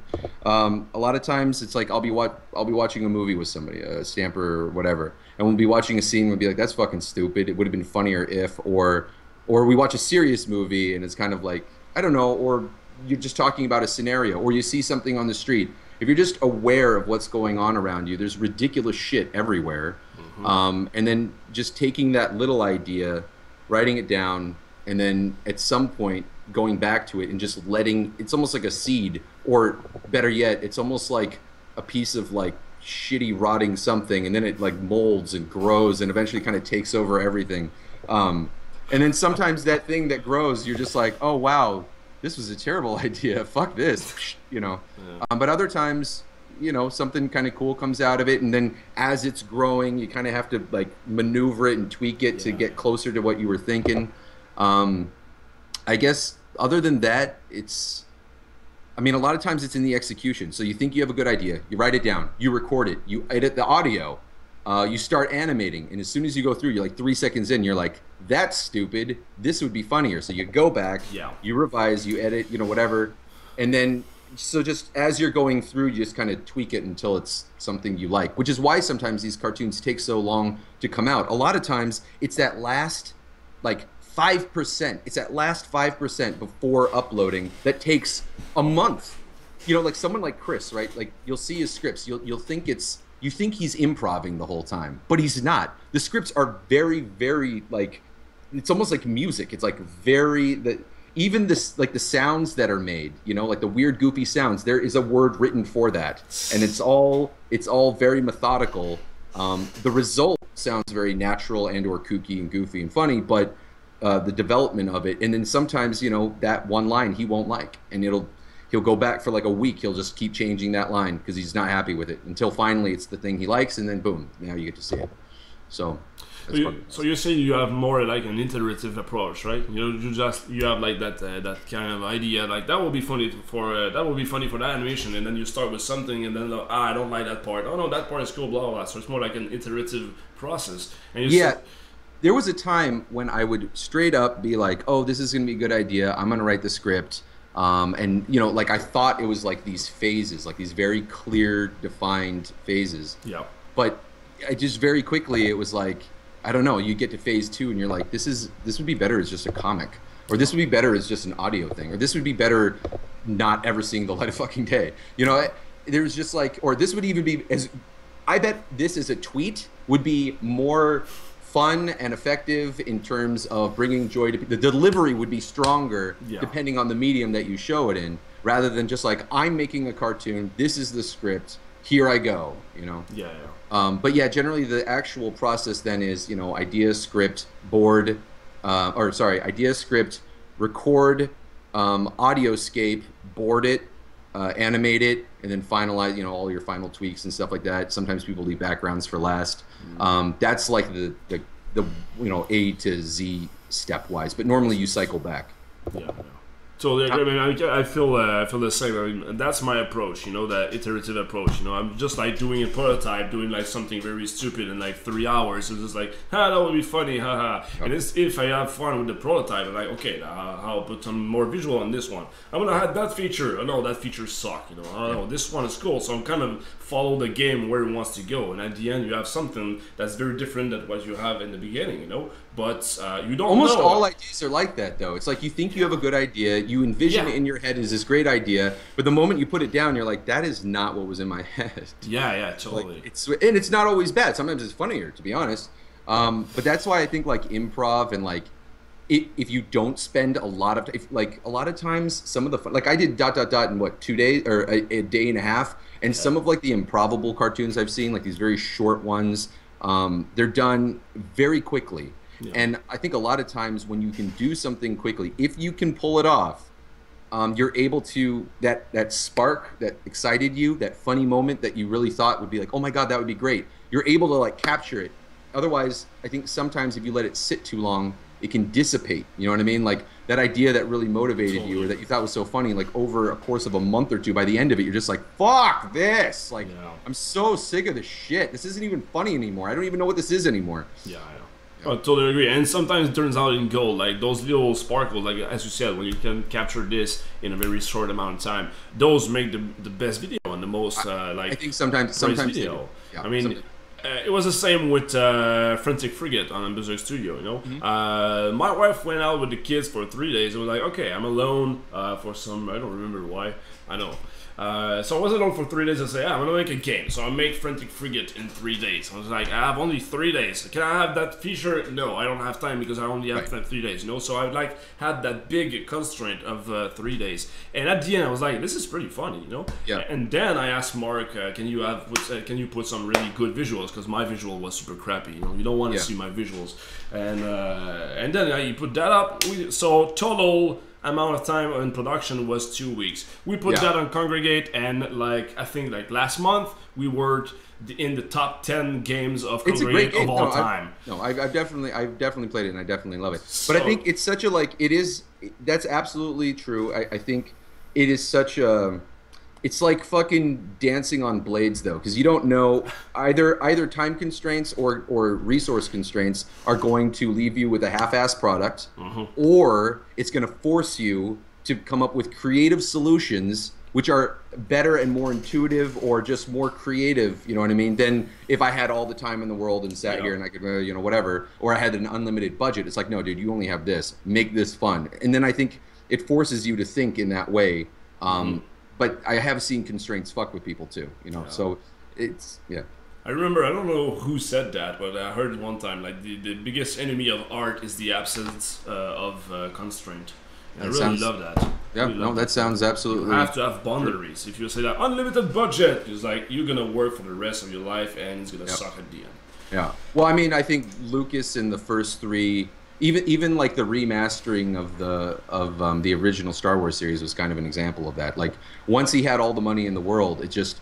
The person, you know, he was just all CG. That was his solution. He wanted to make everything CG, but it instantly just sapped all of like the personality out of it, which came from people coming up with creative solutions, you know, due to their constraints. They didn't have CG, so they had to make puppets, and they had to find ways to make these puppets do things, you know what I mean? And I think just in general, we appreciate that more, I think. Yeah, great example right there. All right, let's turn back to the audience once again. Okay, the bad user is asking, in which situation you get the best ideas for your project? With friends, probably doing something fun. Like drinking and we're sitting around, watching a movie, or, you know, we're just out walking around, or something happens, you know, because you have so many different people. And ideas just kind of like bounce instantly. I mean, even a good comeback, you know what I mean? All of a sudden you just... I think getting out of your own head is very important. If you just sit in a room and you're like, I'm going to come up with an idea, you know, you just sit there and think as hard as you can.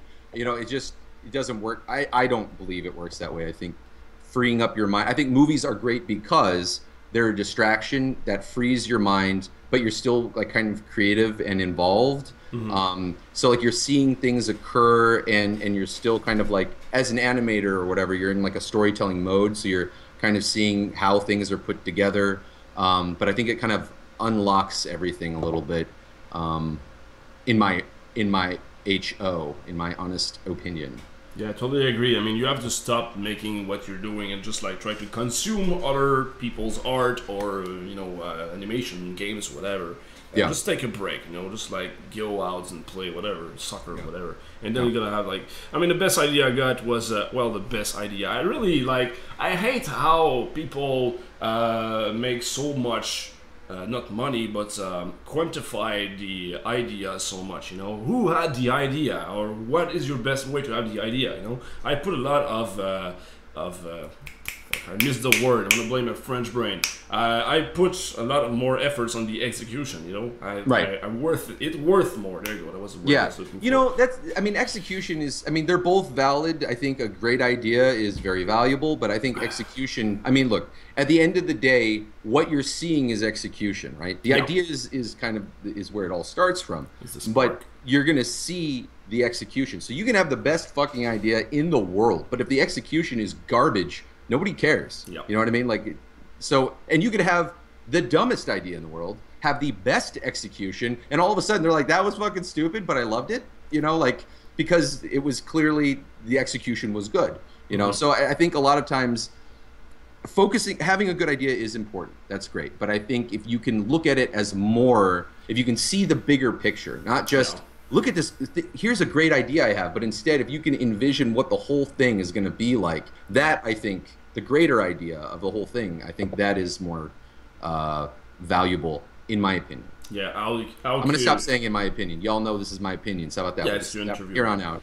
But yeah, I do agree. I mean, it's not about the idea, it's about how to convey that idea to another people. You know, if you have to explain your idea, it's like explaining a joke. So, I totally agree. Yeah. All right, we got another question. Kojak TSL is asking, what is your favorite part about doing a voice work? Turning your nipples? Probably, touching my nipples. Do that all the time. My favorite part of all voice acting is when I get to go off script. So what I like to do is I like to, like, they'll send the script and they'll give me the lines, and I'll do 3 or 4 takes of that line. But then, based on the script, and I've already done a couple of lines, so I'm kind of warmed up, I'm already in the character, I'll just start making other versions of that line, or whatever. And I think some creators like it. I think more creators like it than not. Obviously, some people think they're fucking Shakespeare and that their word is gospel and you can't touch it. If you forget a the or an of, they're all up your ass and shit. But most of the time, I'd say most of the time, they really appreciate it when people can bring something. Whatever. Something they didn't even think of. They haven't heard it before. They've been looking at the script. They've been revising the script. They've heard these lines again and again in their own head. They haven't actually heard them read. So here it is. They get to hear it read, and now they get to hear a little variation of that. And sometimes I'll just go on for like a couple minutes, just monologuing off of a line. And I apologize because they have to listen to that. I mean, that's their time. It's wasting their time to a degree. But they tend to enjoy it anyways. But my favorite part is just kind of rolling with lines. If there's a good script and it's fun and I can see like how the characters interact with each other or where it's leading up to or what the punchline is supposed to be, the ability to just kind of throw in some extra stuff is always kind of fun. So you kind of put your own soul into the voice work, So you're just like, okay, what would I do if it was my own project? So you'll just like go improv on that. Yeah, I mean the goal obviously is to make it as good as possible. Yep. And it's not like I'm saying that my lines are going to be better than that, but as a creator, I also have some input. I mean, I have some ideas. Whether or not they want those ideas, but I'm more than willing to share them, and I think they just, most of the time, the people receiving the files enjoy hearing the people they work with, having a good time, taking their material, running with it, owning it, and just having fun with it. Sweet.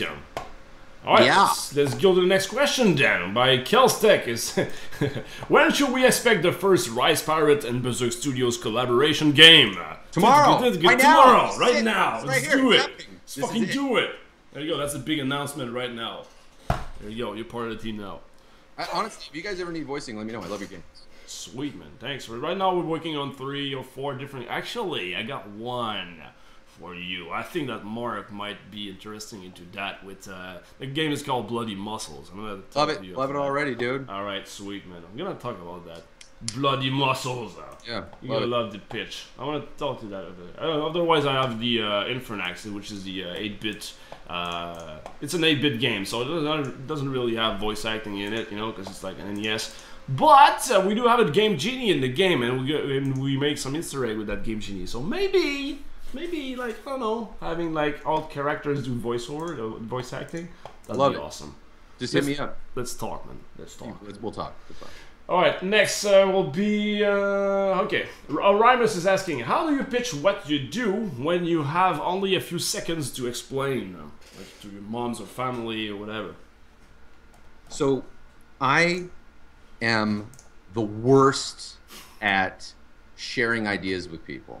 Okay. I don't think there's ever been, except for one idea that I just shared with Shad this morning, or yesterday. For the most part, when it comes to like comedy things, like cartoon things, I'm not particularly funny, in my opinion. So it's already hard enough. So most of the time, it's kind of like an execution thing or a visual gag that I'll have, and maybe it's the people I'm talking to. But I'm actually, you shouldn't ask me that question because I can't. I cannot quickly explain a creative idea in a way that I think intrigues people or excites people. Yeah. As far as an actual like pitch, if they're sitting down, it's the meeting, and you're able to write out your shit. I think you can summarize things, and I do feel like I have some good ideas. But like in those like 10-second like flash through it, it's Well, it's very hard to. Again, it comes back to where we said like how to convey the idea. It's not just about the idea; it's how to like create an animation that will tell the viewers or player whatever oh, that is what's about. Here. Sum up The Simpsons for me. Just sum it up. SimCity. Sum up The Simpsons. It's about The Simpsons. It's about a family. They're called the Simpsons. They live in Springfield. They're like, they all have different personalities. The kid's kind of that's already my 10 seconds. And then you can do Family Guy. Oh, it's a family, suburban family. They're all kind of different. They do goofy things and whatever. 10 seconds. And it's like, what's American Dad? Well, there's this family. But but one of them's a secret agent, and there's an alien upstairs. Oh, got it. You know, it's like a lot of the ideas on paper. It's just like the one sentence summary is, you know, not particularly. What's the Flintstones? It's a family in the Stone Age. What's the Jetsons? It's a family in the future. You know, it's just like what's the fucking Cleveland Show? It's a family. They're black. You know, it's just like, I don't know. That I don't think. The 10-second shit never really, I think, gives anyone a good idea of anything, in my opinion. And that's kind of like Hollywood bullshit to me. I think if people are really interested in ideas, like good ideas, they're not going to sit there and be like, yeah, give you 10 seconds. Yeah, you know, it's just like, fuck you, asshole. Then you don't really want a good idea. It's like you're just sitting, okay, Markiplier fights PewDiePie in a Minecraft world and Yencat. 10 seconds. And they're like, oh my god, yes. You know, like they just want to hear fucking buzzwords in 10 seconds. The answer's gone on too long, but that's my opinion. I want to applaud that. I mean, really, I agree a lot. There you go. Okay, next question then. We're gonna have like iAnimator asking, what audio gear and software do you use? What software? You covered that already, but audio gear. Audio gear, I use a preamp. It's called a Grace M101. I think it was like $600 or $700, and that was the most expensive piece of equipment I have. The mic I have is an AT4040, which is it's a good mic. It's good, but it's not like woo. And then it's not like a Neumann, but it's professional enough to get what I need. Really, it's the preamp. The preamp is doing such good work. It's such a beautiful little thing. I do use a reflector wall. My stuff is at Newgrounds right now, and I don't have the reflector wall on it because of the space, and I can already hear the fucking difference, and it's just driving me crazy.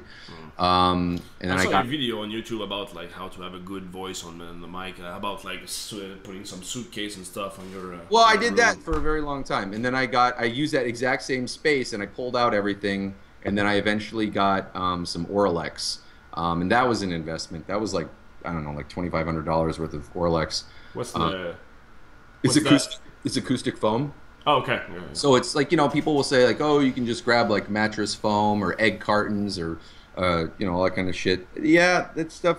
I mean, egg cartons, first of all, don't really absorb sound. They diffuse sound. So if you're a musician, you know, it can kind of help. But the truth is what you need is absorption. You need it to get sucked into the walls. And so, you know, for that space, I basically covered the ceiling to floor. And then when I moved to Minnesota, I did the same thing. Or no, that was in Minnesota. That was the second place we lived in our house. I did that as well. But as far as equipment, that's it. Preamp, my M-Box Mini as a conduit. So that's through basically M Audio. It's for getting the preamp to my computer. Okay. And then the mic, AT4040. I'm not a technophile, so I'm not like collecting microphones and all that kind of shit. I got something that works. I did some research. I asked a studio that I used to record at, and the engineer was like, this is what you need. Get all this stuff. You're going to be fine. And I was like, all right. So since then, I have not bought a single other piece of equipment. I have been able to use that for all of my professional gigs. Sweet. Good enough. What about those, I saw that like when I was looking for a mic for this show actually. What about those little curved foam, like spiky foam? I don't know the words for that. But it's like it covers like the back spiky of foam? The spiky foam?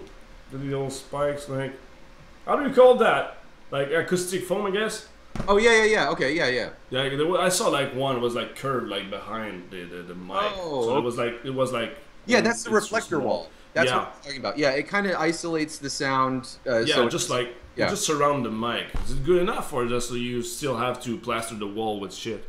I know a lot of people, there's a lot of voice actors, I think her name's Kimlin and some others, and that I've seen their setup where they actually just do the box. They have like it's essentially just like a cage where you put the mic exactly, and then in that they have the foam. It's basically like a mini booth / reflector wall, honestly, and then they'll record directly into that, and they've come up with some really good sounds. So I think whatever ends up really working for you, for me, I would like to do the most recording and least editing as possible. And when you have the best setup that you can get, the better your setup, the less editing you're having to do in terms of like fixing shit. You know what I mean? Yeah. You're really just cutting shit.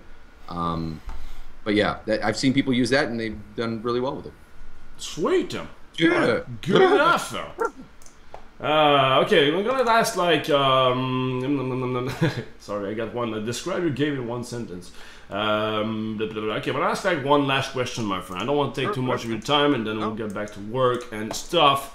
And okay, so one last question by Monkeyman1520. How is it working with the other member of the Sleepy Cabin? Oh, you. That guy, by the way, I have to say, that guy, Monkey Man, is the guy who connect us, like, at PAX. Oh, really? Tweets and stuff, you know? Okay. So he was super excited to have us, like, talk today on this interview. So, thank you very much, Monkey Man, by the way. Yeah, thank you. Thank you very much. And because of that, I will answer your question. How are things going? Things are how they're pretty much how they've been. I mean, obviously, Stamper being gone is a real big bummer to everybody. We all love him fucking dearly, and he's amazing. But you know, I think to a degree, it's pretty clear that everyone's kind of been doing their own thing, and I think, you know, the stress of Hellbenders or the stress of the game that Corey and Jeff are working on. I think everyone having their and you know, Stamper right now, he's not even here. He's back at the Behemoth. You know, he's recording for the whole fucking month, and doing in music and all that other kind of shit. He already spent a month there, but it's like there's just so much going on for everybody. Me, I am a chronic masturbator, so you know, most of my morning and sometimes, you know, early afternoon is taken up with that. So my days are kind of short, but my dick is long. No, it's average. It's actually very average. But yeah. So as far adequate. Yeah, it's adequate. It's fine. You know what? I've never heard a complaint. Okay, that's all I'll say. I've never heard a complaint.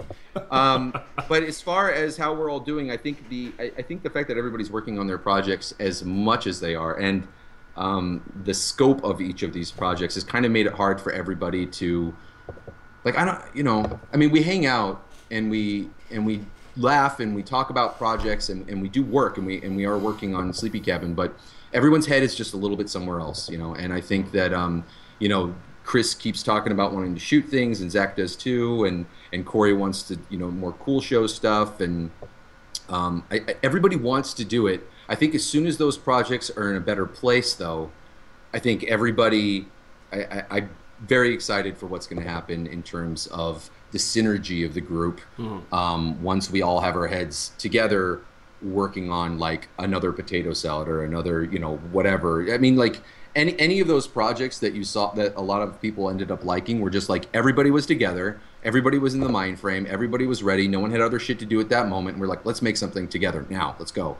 And so, you know, I think that spontaneity and excitement and all that, we haven't gotten to do as much. The podcast is about as close as it gets to that, but towards the end of the season, even that was a little bit hard, because not everybody was around, and then it was like, it felt like a little bit like a chore, and so I think what we want to do is get more guests on, so there's a little bit less pressure for everyone to you know, try to have things to fucking say and shit like that. I mean, we hang out all the time, and I think doing the podcast, an hour and a half long podcast, you know, regularly, you just, all the stories, you kind of start telling the same stories, you know what I mean? And so I think a little bit of time away, and trust me, a lot has fucking happened in this time away. And I think having more guests on is really helpful too, because then they can add to the stories and all that kind of stuff. So that's definitely part of it too. The short answer is everyone is basically how we were before. And I'm excited for when a lot of the shit's off the table, so we can get to really cranking into fifth gear.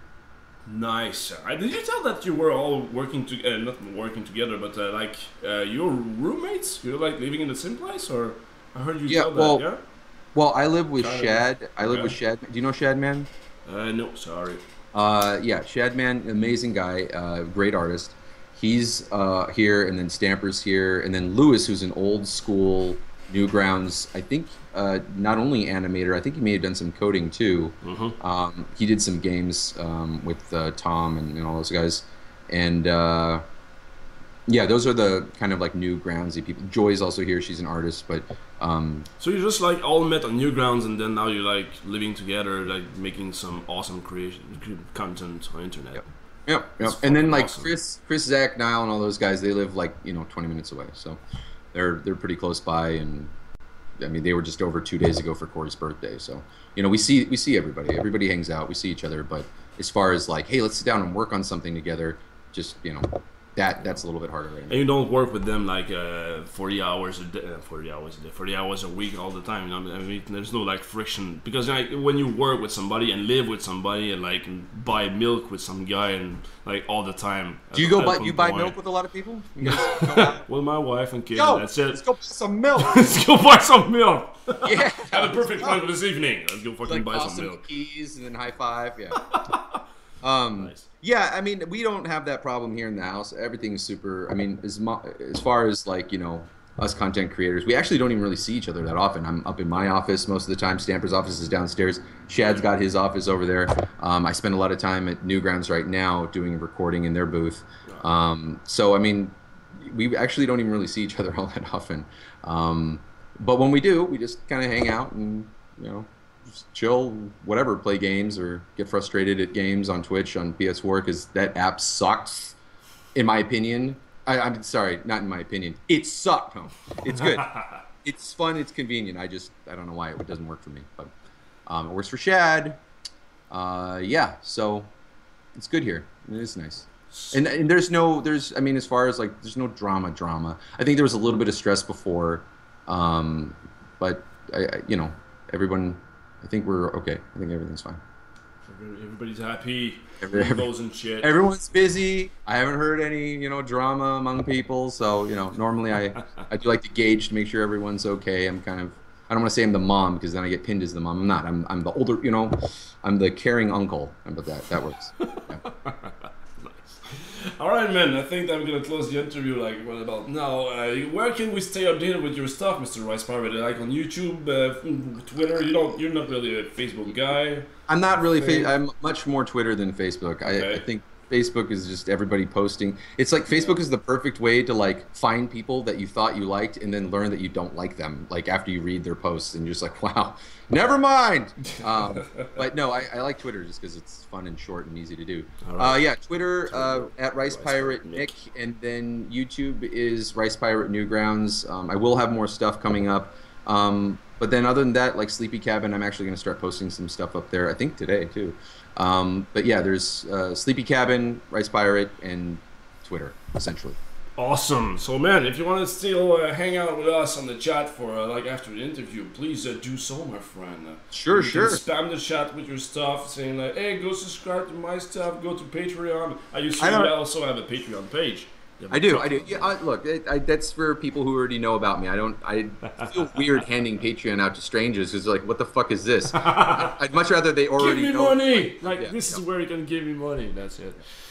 Yeah. Well, anyway, my point is, if you want to still hang out with us in the chat, yeah, I'll keep be it my guest, my friend. So thank you very much, man. It was awesome. It's been like an hour. So thanks for having me, Latch. Dude, it's you're my the honor. best, Latch. Oh, look at that. Oh, you said that. I'm gonna cherish that moment forever. You're letting me call you Latch? Yeah. Isn't it Lock? No, it's Latch. It is? Yeah, you got it on the first time, my friend. Here I was trying to be a condescending asshole, and yet I was being absolutely correct. Well, I did that on purpose, actually. Yeah. All right, Locke. Thanks, man. You're the best. All right, see you around, man. Thanks a lot. Thanks for having me on, brother. See ya. Dude, that guy's amazing. I love him. I love everything about him. I want to have kids with that guy. Man, that was a great interview. How did you like that, guys? Did you enjoy it?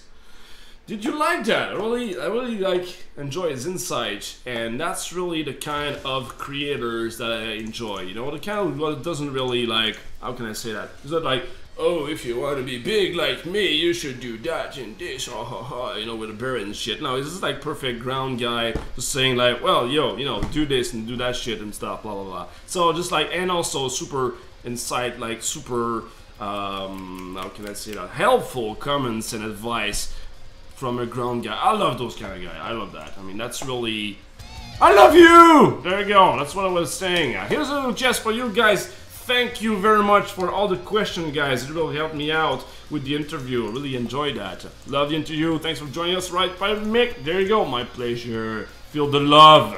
Feel the love. Awesome interview. Really great time. More like this. Dude, Dimitri, you're next. You're in my target, my friend. I told you. I told you. I told you, great interview. Hey, we all play Cass. Hey, man, I didn't know you were there. Sweet. How can I top that now? I just got like the best interview ever, and now I just got back to code. Like, yay, let's watch code. Yay, super fun, right? Well, let's crank up the music and hope for the best. Let's blast some shit up and try some stuff.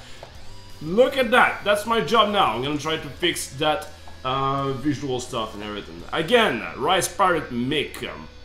Dude, spam the chat with all your stuff, your Patreon, your YouTube, Twitter, Facebook, nipples, whatever. Spam the chat. You are the prettiest girl in the ballroom right now. The spotlight's on you, Mick.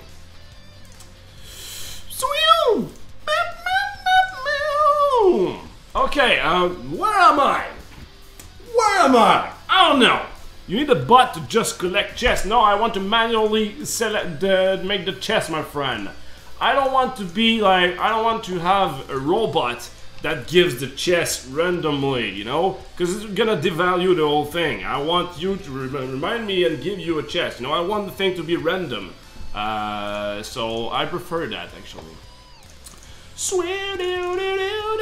Okay, that is super ugly. How about I fix that mask issue right over there first? Dude, it's like 35 degrees here. Damn!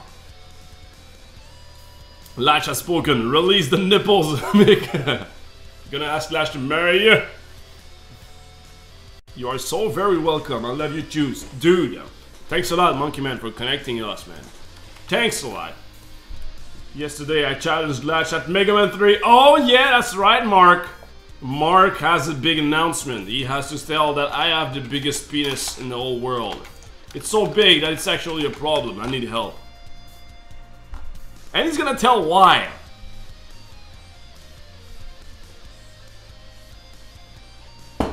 Ah, man, I did nothing. I just recompiled the whole thing. That's how focused I am right now. Did I? No. Okay, filter. I want to remove the filter shit. The width and aid. So if I fix... No, shut up! Donation! Woo! Lash your rock, man! Keep it up! Thank you very much! Almost got like the first donation of the day. Thank you very much, man. Thanks for that $3. That's on you as well, Mr. Rice Pirate Maker. Thanks to you, people are giving me money!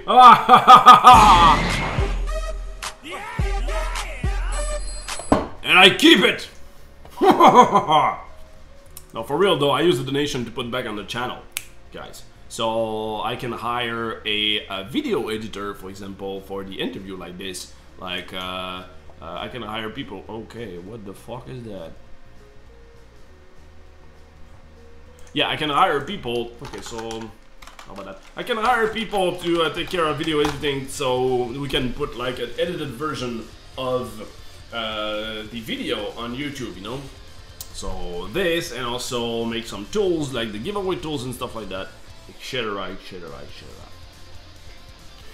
Oh yeah, SilverX. Yeah, I do owe you some money, SilverX. Please tell me how much. I was in Seattle like for the past week, and I just like forgot how much I owe you guys. Please let me know on Skype.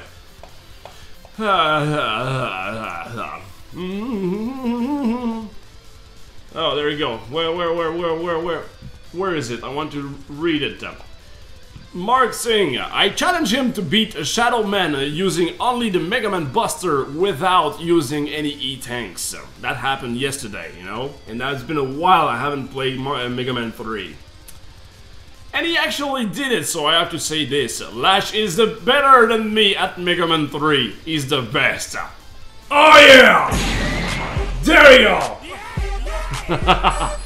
I'm spamming that animation today, man. Deal with it! I'm the best. Okay, so if I just put with it brace, if I put with an 8, it's okay. Is that it?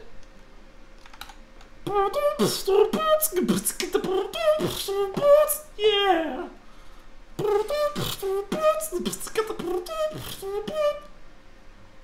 Monkey Man, by the way.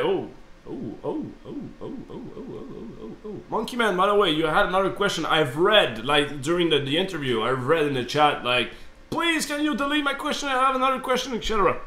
Sorry, I could not like do both at the same time. You know, I have to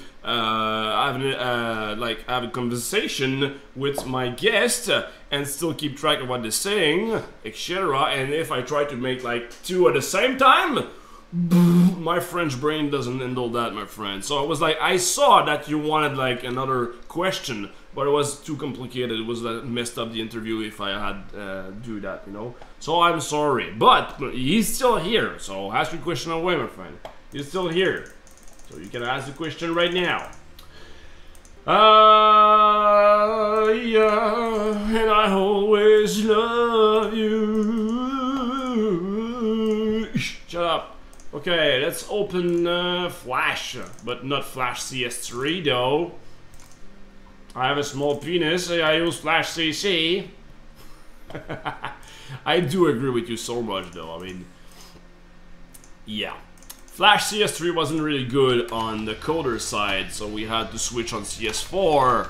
But dude, I do remember the CS3 was running way faster. It's kind of better with Flash CC now. They rectified the thing a little bit more. It's way less laggy now than it was with Flash CS4, 5, and 6, for example. But still, they still have a long way to do.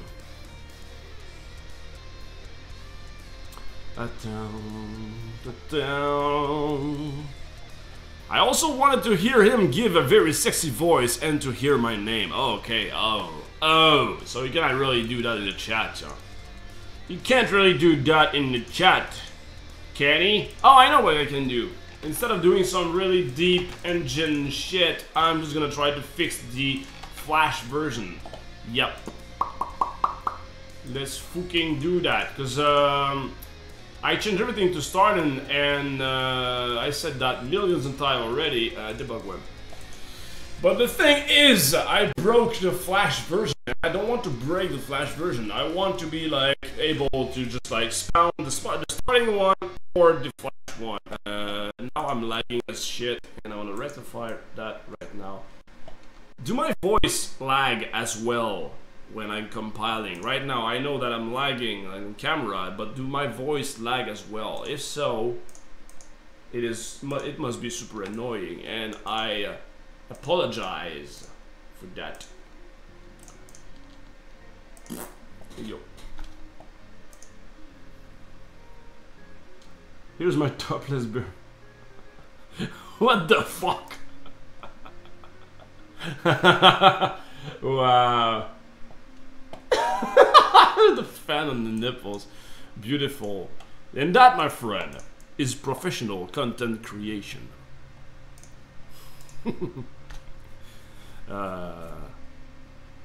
Yeah, your voice lags as well. Oh, fuck. Okay, sorry about that. I'm gonna have to switch to the two computer to be sure that it doesn't do that. Damn it. I think the lag is because the Flash wants to die, but Flash continue reviving. Yeah, that's right? I'm just going like, clear! And then it lags a little bit. Come on, Flash! You can make it! Come on, Flash! Don't do this to me! Clear! That's a legitimate theory. Don't feel sorry, not much you can do about it after all. Actually, yes, I can split my streaming into two computer setup. I could do that, and I want to do that because it will help a lot.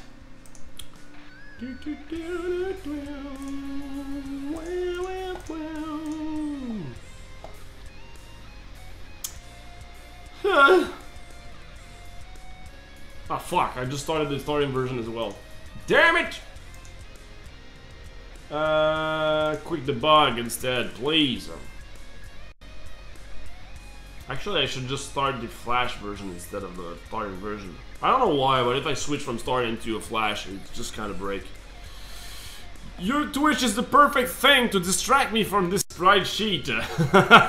The meat Lee, I'm sorry, but yeah, I said that a couple of times actually. If you want to be productive, stop watching me. Because I'm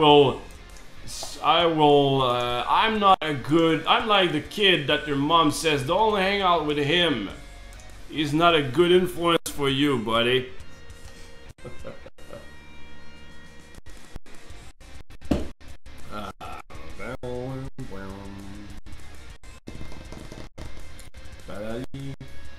Meatly, please. Would you be? Ah, damn it, I'm still lagging. Fuck my life. Damn it. Okay, I wanna give him some space. Let's close that.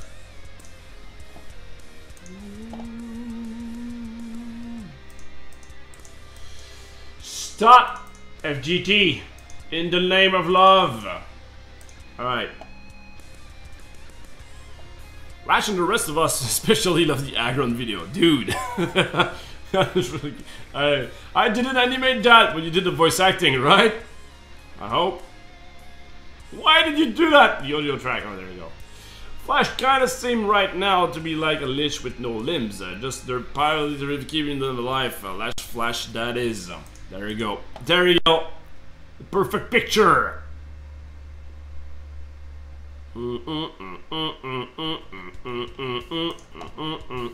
Demetly, my friend. Do you want to be on the show? Still haven't saw you do that. Let's respond to that question, I mean. See you around, Mick, man. Thank you very much for the interview again, my friend. I'll put a video on YouTube so you can like brag about it that we were exchanging stuff. Thank you, guys, unless you are nice. Okay, yay, luck. There you go, luck. Nice. Here's your price, man. Oh. Where is it? Where is it? Where is it? No, not some vital. Oh, look at that! Wow! It's the best trophy ever! Look at that! Latch jump! Oh, thank you so much, man! That's the best medal I had! Yay, man! Sweet! Mega Man vs. Shadow Man, I did it like the old way. I did it so much.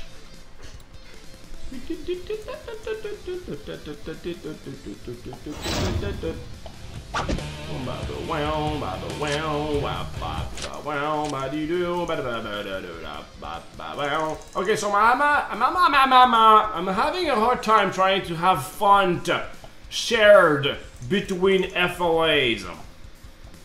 I'm having a hard time do that. I don't know how to do it. Damn it.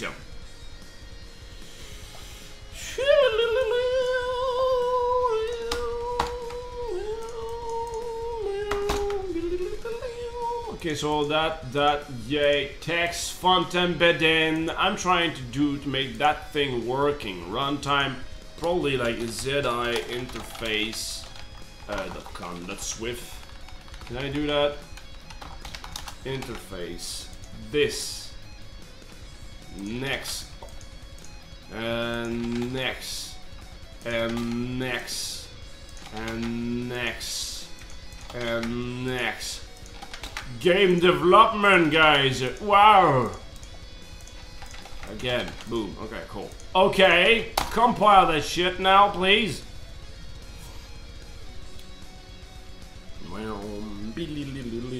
Hey, Kajak TSL, how you doing, man? Last, can I change my pants now after that interview? Dude, you're free to do what you want. Please change those pants. I believe they have been soiled enough. Zuba booba zaga the baboo boo boo boo boo boo boo babu wee boo boo boo wee boo boo boo bada boo zu da poo sa poo da da wee boo boo boo boo da boo bam give bam give bam give bam give ba ba ba boo do do do do da do do da do do do da do do da do do do do. Fuck you. Honestly, remove. Yes. I don't know what's gonna happen, but yeah, I have a hard time trying to make them work on both.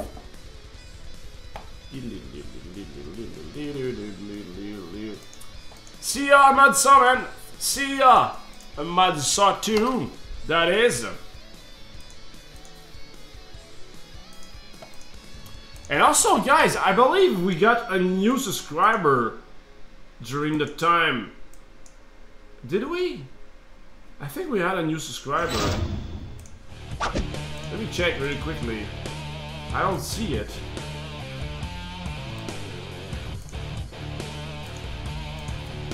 But I think I have a new subscriber during the interview, but the thing is, during the interview, I cut off the, I cut off the tool, you know, because, not the tool, but the alerts. Otherwise, it will be super annoying, you know, to have, like...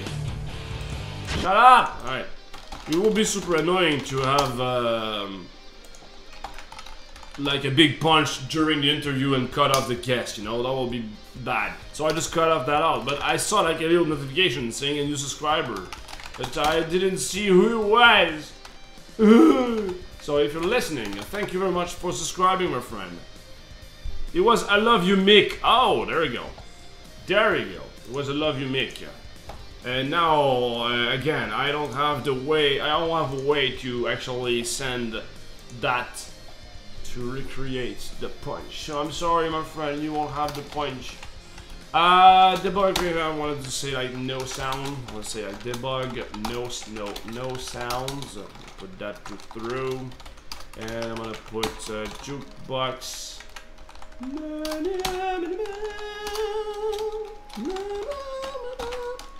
What about quick debug? Quick debug, no sound. How do I do that? Okay, volume. So that's gonna be here. Boom. Alright. Compile that shit. See ya, Mark, man. Had them in the chest already? Yep. There we go. Fill the chest.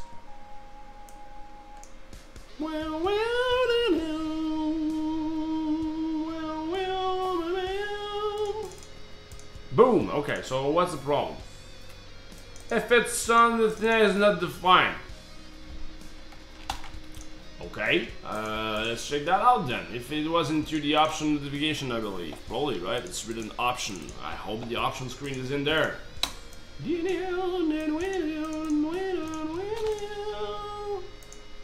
Iron side. That's the stuff.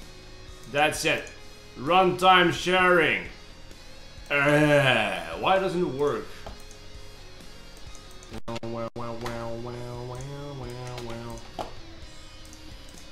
I'm gonna try something. So I'm gonna remove this. Boom. Yes. What's gonna happen behind? I don't know.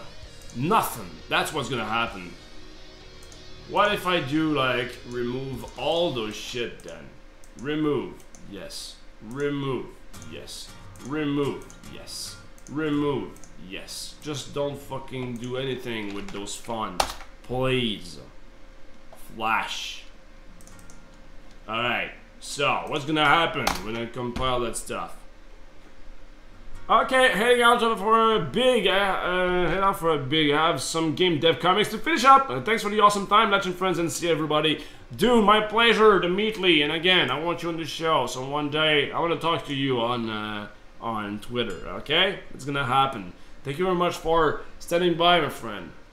It was my honor to have you on board. Lots of rockstar today, man. Mr. Latcher, it was me, and I was hoping to show him hi. Yeah, sorry, my friend. Again, I don't want to activate... what the fuck is happening? I don't want to activate notification during the interview because it will make bad interviews. I don't want to cut... Like, just explain, you know, he's in the middle of something very interesting and then brand new subscriber, and we don't even see him anymore, and then goes back, you know. It's just gonna cut him, and it was like, what the fuck just happened? Or are you gonna talk over that because he's not hearing it? So, you know, that's why. But let me try something. I don't call this. Let me try something.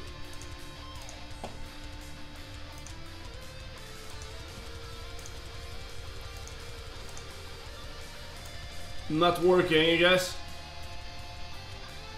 Nope. Yeah, I cannot do that anymore.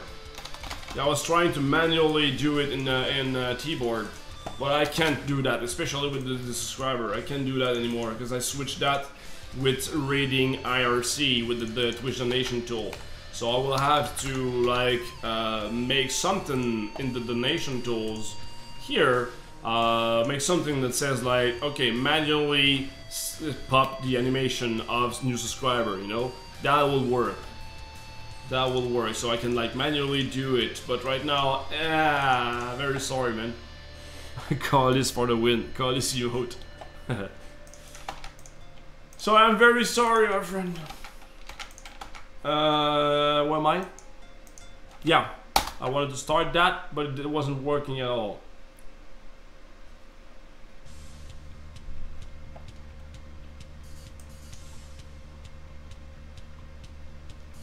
Yay, okay. So it is working. No. Why the hell does the C doesn't show up?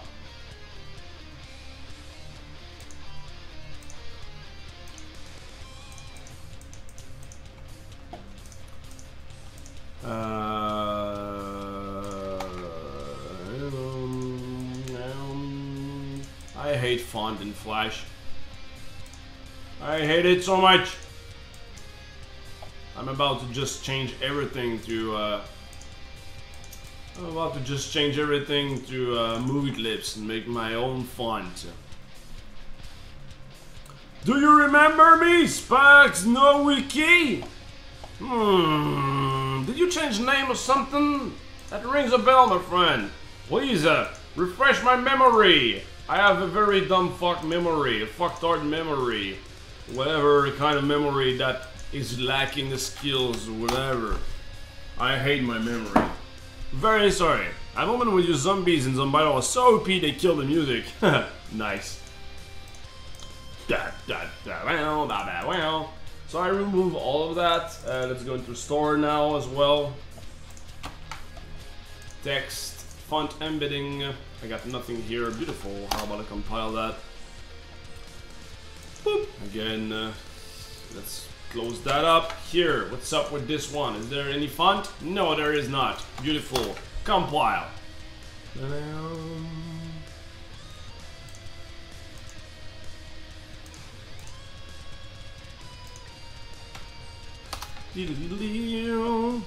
I ran out of water. You guys, I had 2 pints of water and I ran out.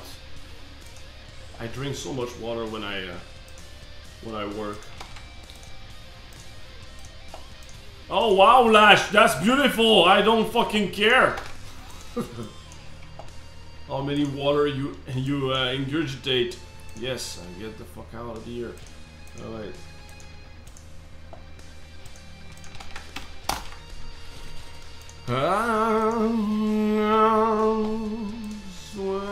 Okay, so I remove every single font from all the FLAs except interface, and I think that I also have one in all visuals.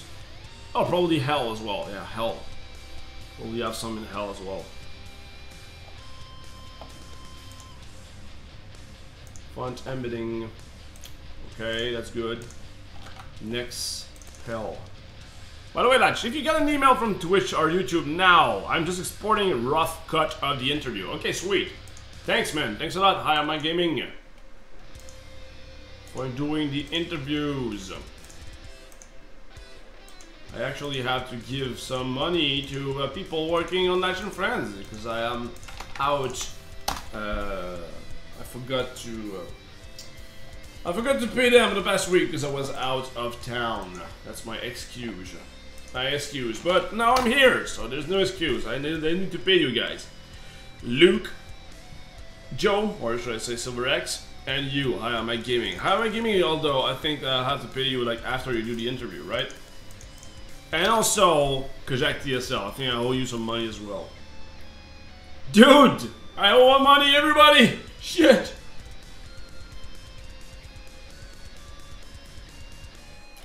Okay, please, font. Could you work?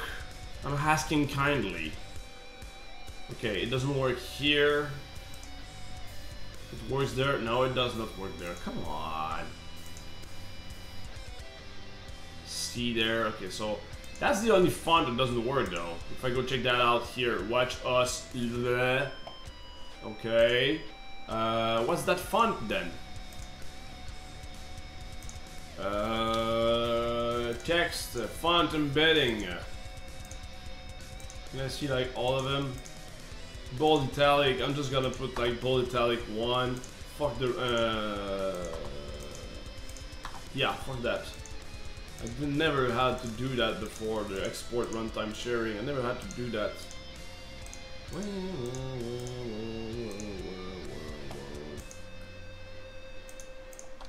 Like this. Yay.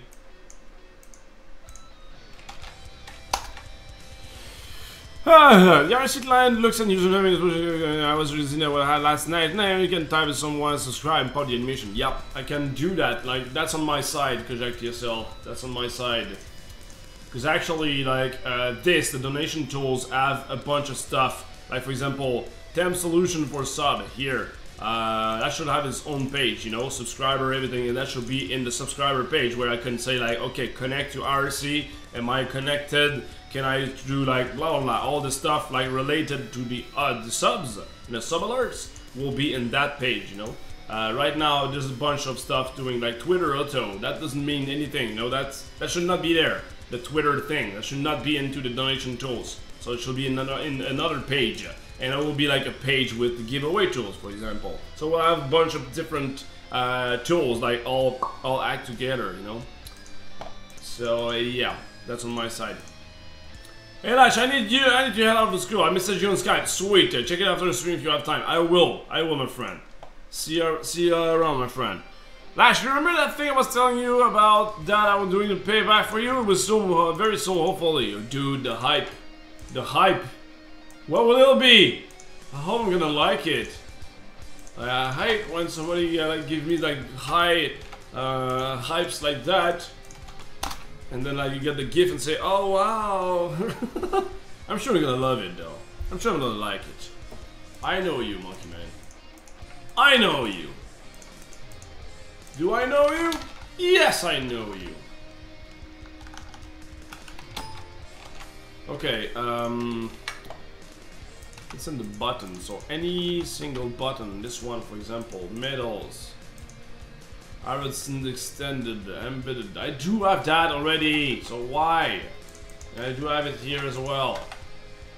So why doesn't it work? C. And also big C.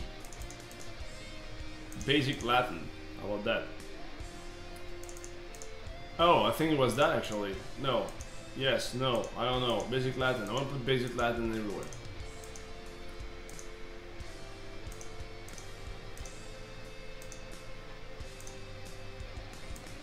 How about like just fucking include all character? Love you for inspiring. Well, I love you for inspiring me to work my game, dude. That's my pleasure. If I can inspire you to make some games, dude, I'm happy. You know, that's the point of the Twitch here. I just like to help people. Even if I give you the juice and fuel to work on your stuff, I'm fucking happy.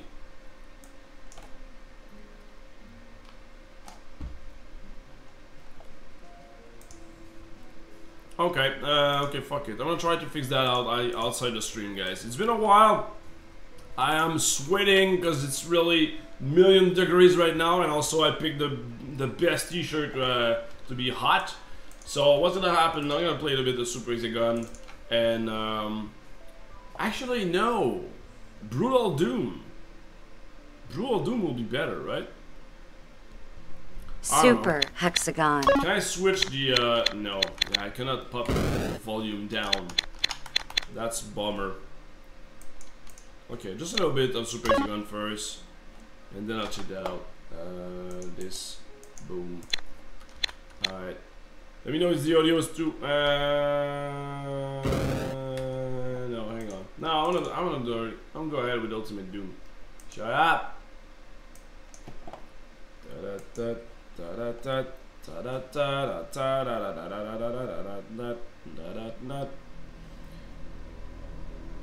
Okay, so do you see it, or are you seeing like half of the screen? Oh yeah, I think I have to do that actually. Yep. Alright, new game. Modern. The Shore of Hell. Hurt me plenty. Alright, let's play a game. Come on, second episode. On the last episode. No, I didn't even finish the first episode though. No game. Only this? Yeah, I didn't even finish the first episode. Lash, don't skip steps. Alright. Burn! Motherfucker. Burn! Burn! Whoa, what the hell happened? Oh yeah, shotgun into the face, buddy! Ouch! That hurt! What's the button? Yeah, that's the button. Dude, look at that! He's eating somebody. Nice. Boom! Aw, oh, damn it! I had to reload! Shit! Oh yeah, that was beautiful. Where is he? He's not dead anymore. Alright, cool. Now he's dead. Whew. Oh yeah, I was singing Duke Nukem. Whoops. Doom is like ah! Shut up and die. Damn. Oh yeah, that was beautiful. Okay, open this. Let's go check behind the ah! Okay, reload. What the fuck are you doing here? Shut up! I hate you! Shut up! Whoa! Shut up! Shut up! Shut up! Oh yeah. Okay, so how about I switch for the dual rifle? I like those ones. Can you jump here? No. What's the jump button? Shit, what the fuck just happened? I don't jump. I thought I was able to jump. Q? No. You need a yellow key to open the door. You're in my mom. I can do whatever the fuck I want. Oh yeah, I remember that part. That was a bridge. If you go there, and then like, I can go over there and kill people. Alright. Ouch.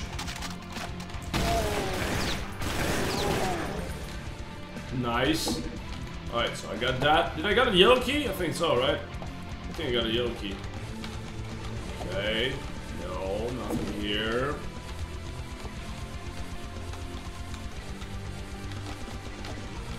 Okay. I got a yellow key now, so it should be good. Reload! Oh, dude, I remember that part! Whoa, is it there? Yes, it is there! Fuck! Should not have done that. Should not have done that. Okay, not now, okay. Because I did the game with Mark not so long ago, actually. And that part is super fucking hard. Ah, yeah, now we're talking though.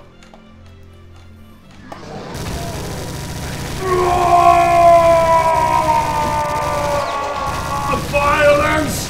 Video games is awesome! Yeah! Ah! What the fuck? Damn it! Oh yeah, why not? I split it in half! Dude, that should be a highlight! That was awesome! No! Damn it! I don't have any...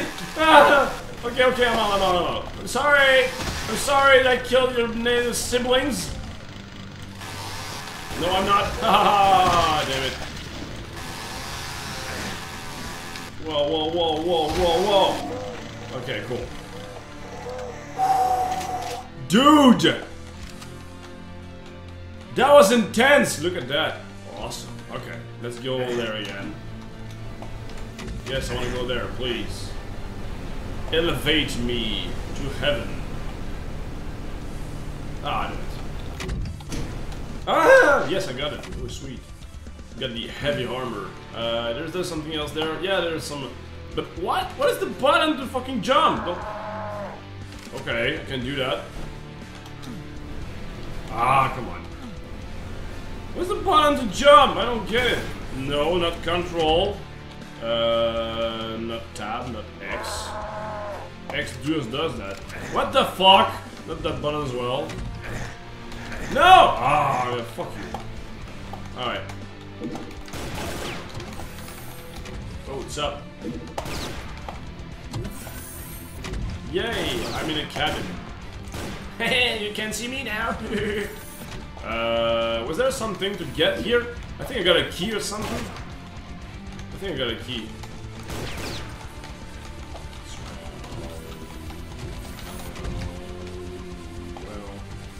That's just pro MLG gamer. Haha. That's right, buddy. Alright. I want a dual one. Please, give me the fucking dual. There you go. Okay, okay, okay. Please, yeah, bullets. Bullets, I need bullets. Oops. I can hear somebody screaming. Ah, here. Okay.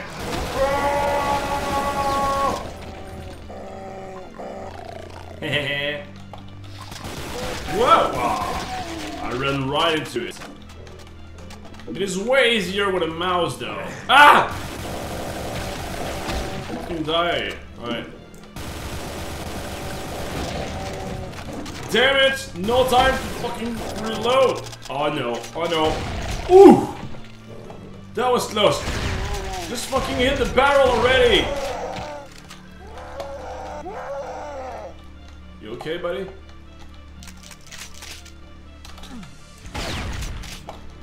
Okay. Okay. Okay, I guess. There must be something in there. The hell? Yay! Wasting bullets. Ah, there you go. Okay, I don't see jack shit here. Well, I think I killed everything. Shut up! What is going on? I can't see anything there. It's dark. It's dark. Mommy, please help me. There's fucking monster in my closet. Literally.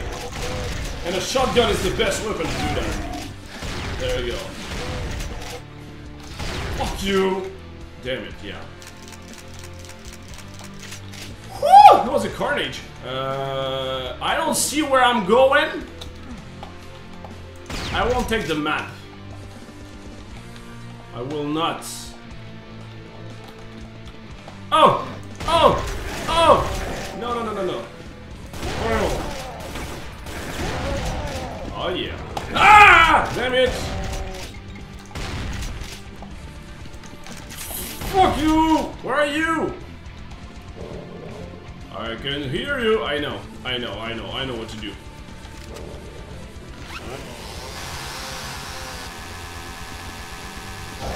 Haha! Now I can see you, right? Where's your invisibility? There we go. Don't look so pretty with a chance on your ass. There we go. What's up?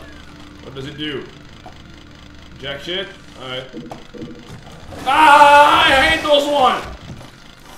Dude, they keep jumping at me. Dude, it's not fair. Blue key. Yay! Another tunnel of darkness! Yay!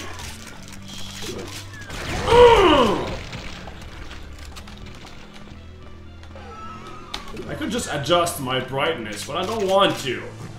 It gives a better show like this! Fucking beat you with my bare fist! That's what's gonna happen.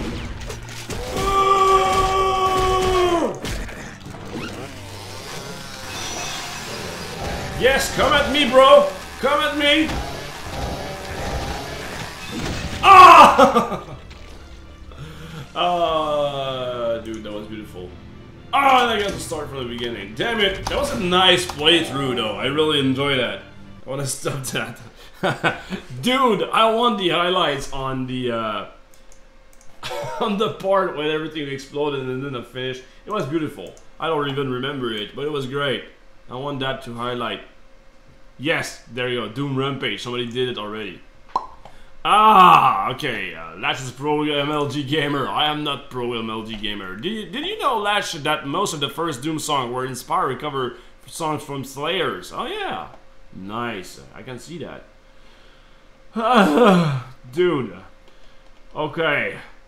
When do you make a new indie your face video? Probably when I'm gonna stop. Like I told you guys that I will stop streaming like in 6 months from now. It's more like in January or February. I'm gonna take a break. It's not like I'm gonna completely stop. I'm gonna take a break. So I'm still gonna be here for like a couple of months. The reason is personal. The reason is I have planned, well, me and my wife planned, or should I say my wife planned, not a video, but I planned a trip to Asia with me and the rest of the family, you know, so my wife and kids, everything, we're just gonna move our life over there on, we're gonna move our life to Asia for a while, you know.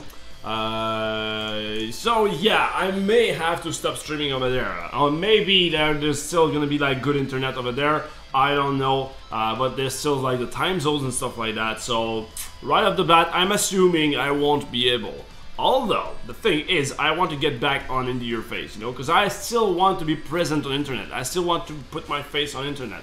So during that time, maybe I'll make like slightly, I make like less longer video of Indie Your Face, because the one that the one I did before, like the last one, took me 2 weeks per video, you know, so it was way too long. That's 2 weeks I don't spend making games, you know, and if I want to say like make a video per month, I have no time left to make games.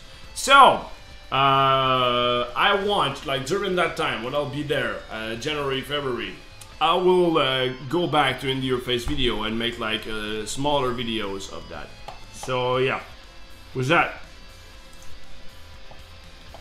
Don't look so pretty with that shit on your ass.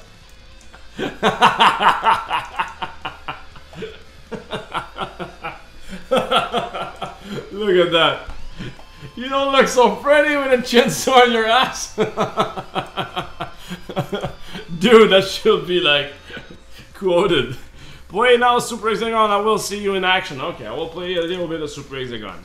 Okay? Just a little bit. Super Hexagon.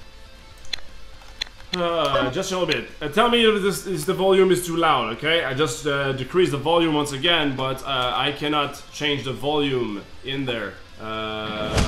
Whoa, somebody's following the channel! NKBLS is following the channel. Welcome aboard, my friend. Thank you very much for following. Okay, I will drop the volume once again, just to be sure, like this. Okay, let me know if the volume is too loud, alright? Begin. It is quite loud on my end. Game over. Begin. Alright.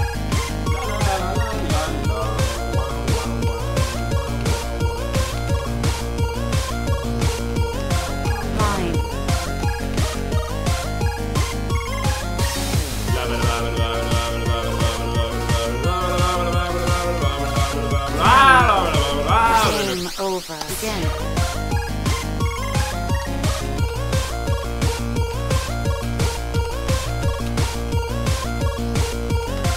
Line.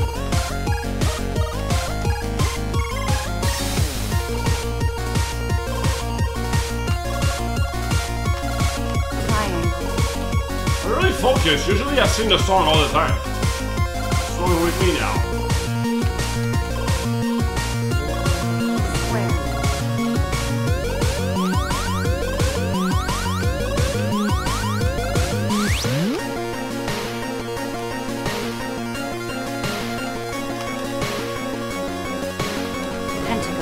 Pentagon!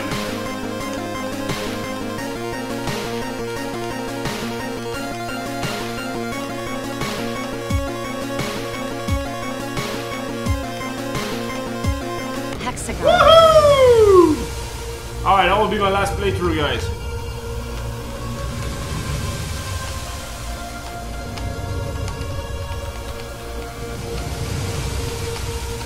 Can I beat my record of 136? No, I cannot. I should have shut up. Damn it. Do it. There we go, guys. Alright, I'm gonna stop this show now, guys. It's been awesome. Great interview and stuff. It was great.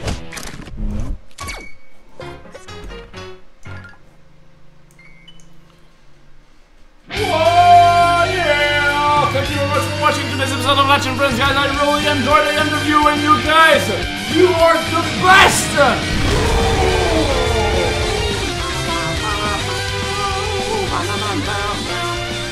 Everybody's asking for a chest, so let's do that right now. I just send you a chest, guys, right away, just before I leave. Do you play with a keyboard or mouse? I play with a keyboard, Mr. Spajuzgowski. Okay, so who are we gonna raid? Ghostbusters! Oh! We got Jack LaFear! Oh yeah, we're gonna fucking raid that guy. Guys, please stick around, alright? We have to raid this guy. This guy. We have to raid this guy, alright? Oh, he's not here. Is he here? What's happening? Forest is your campaign. Oh yeah, okay, he's here. Okay, we're gonna raid this guy. Good friend of mine, good Twitcher as well. So stick around, we're gonna punch him in the face, alright? Sweet. Okay, so guys, thank you very much for watching. As usual, I stream every single day from Monday to Friday, 9 AM PST. That's around noon on Eastern time, and my time. So, also, we do have some special days on Monday. I give away some keys for Infernax, the game I'm working on. One of the game I'm working on. Wednesday is the Wednesday raid, as you have seen today's interview. And Friday, usually it's Friday Fun Day. I'm thinking about putting that out of the list, though, because I really have to rush Zombidal, you know? I told you guys that we got funded for Just Ships and Beats, right? So, with that said, I really want to focus on finishing Zombidal and Infernax to clear that out of the way and go on Just Ships and Beats as fast as possible. And one way to help me do that is to get rid of Friday Fun Day, actually. So, yeah, I'm still gonna... if I can find a way to combine productivity and Friday Fun Day, I'm gonna put it back, okay? But I just want to say, like, I'm doing this to help the game being made, which is Just Ships and Beats, Infernax and Zombidal. Also, please don't forget to follow the channel. Do it! Follow the channel right now. Just do it! And you can also rewatch everything on YouTube if you want, or stalk me over Twitter. So, guys, stick around. We're gonna punch Mr. Jack LaFear in the face. We're gonna do that right now. And it was a great interview today. I really enjoyed the stream. So thank you very much for watching. You guys, as usual, you guys are the best. Especially you. Bye.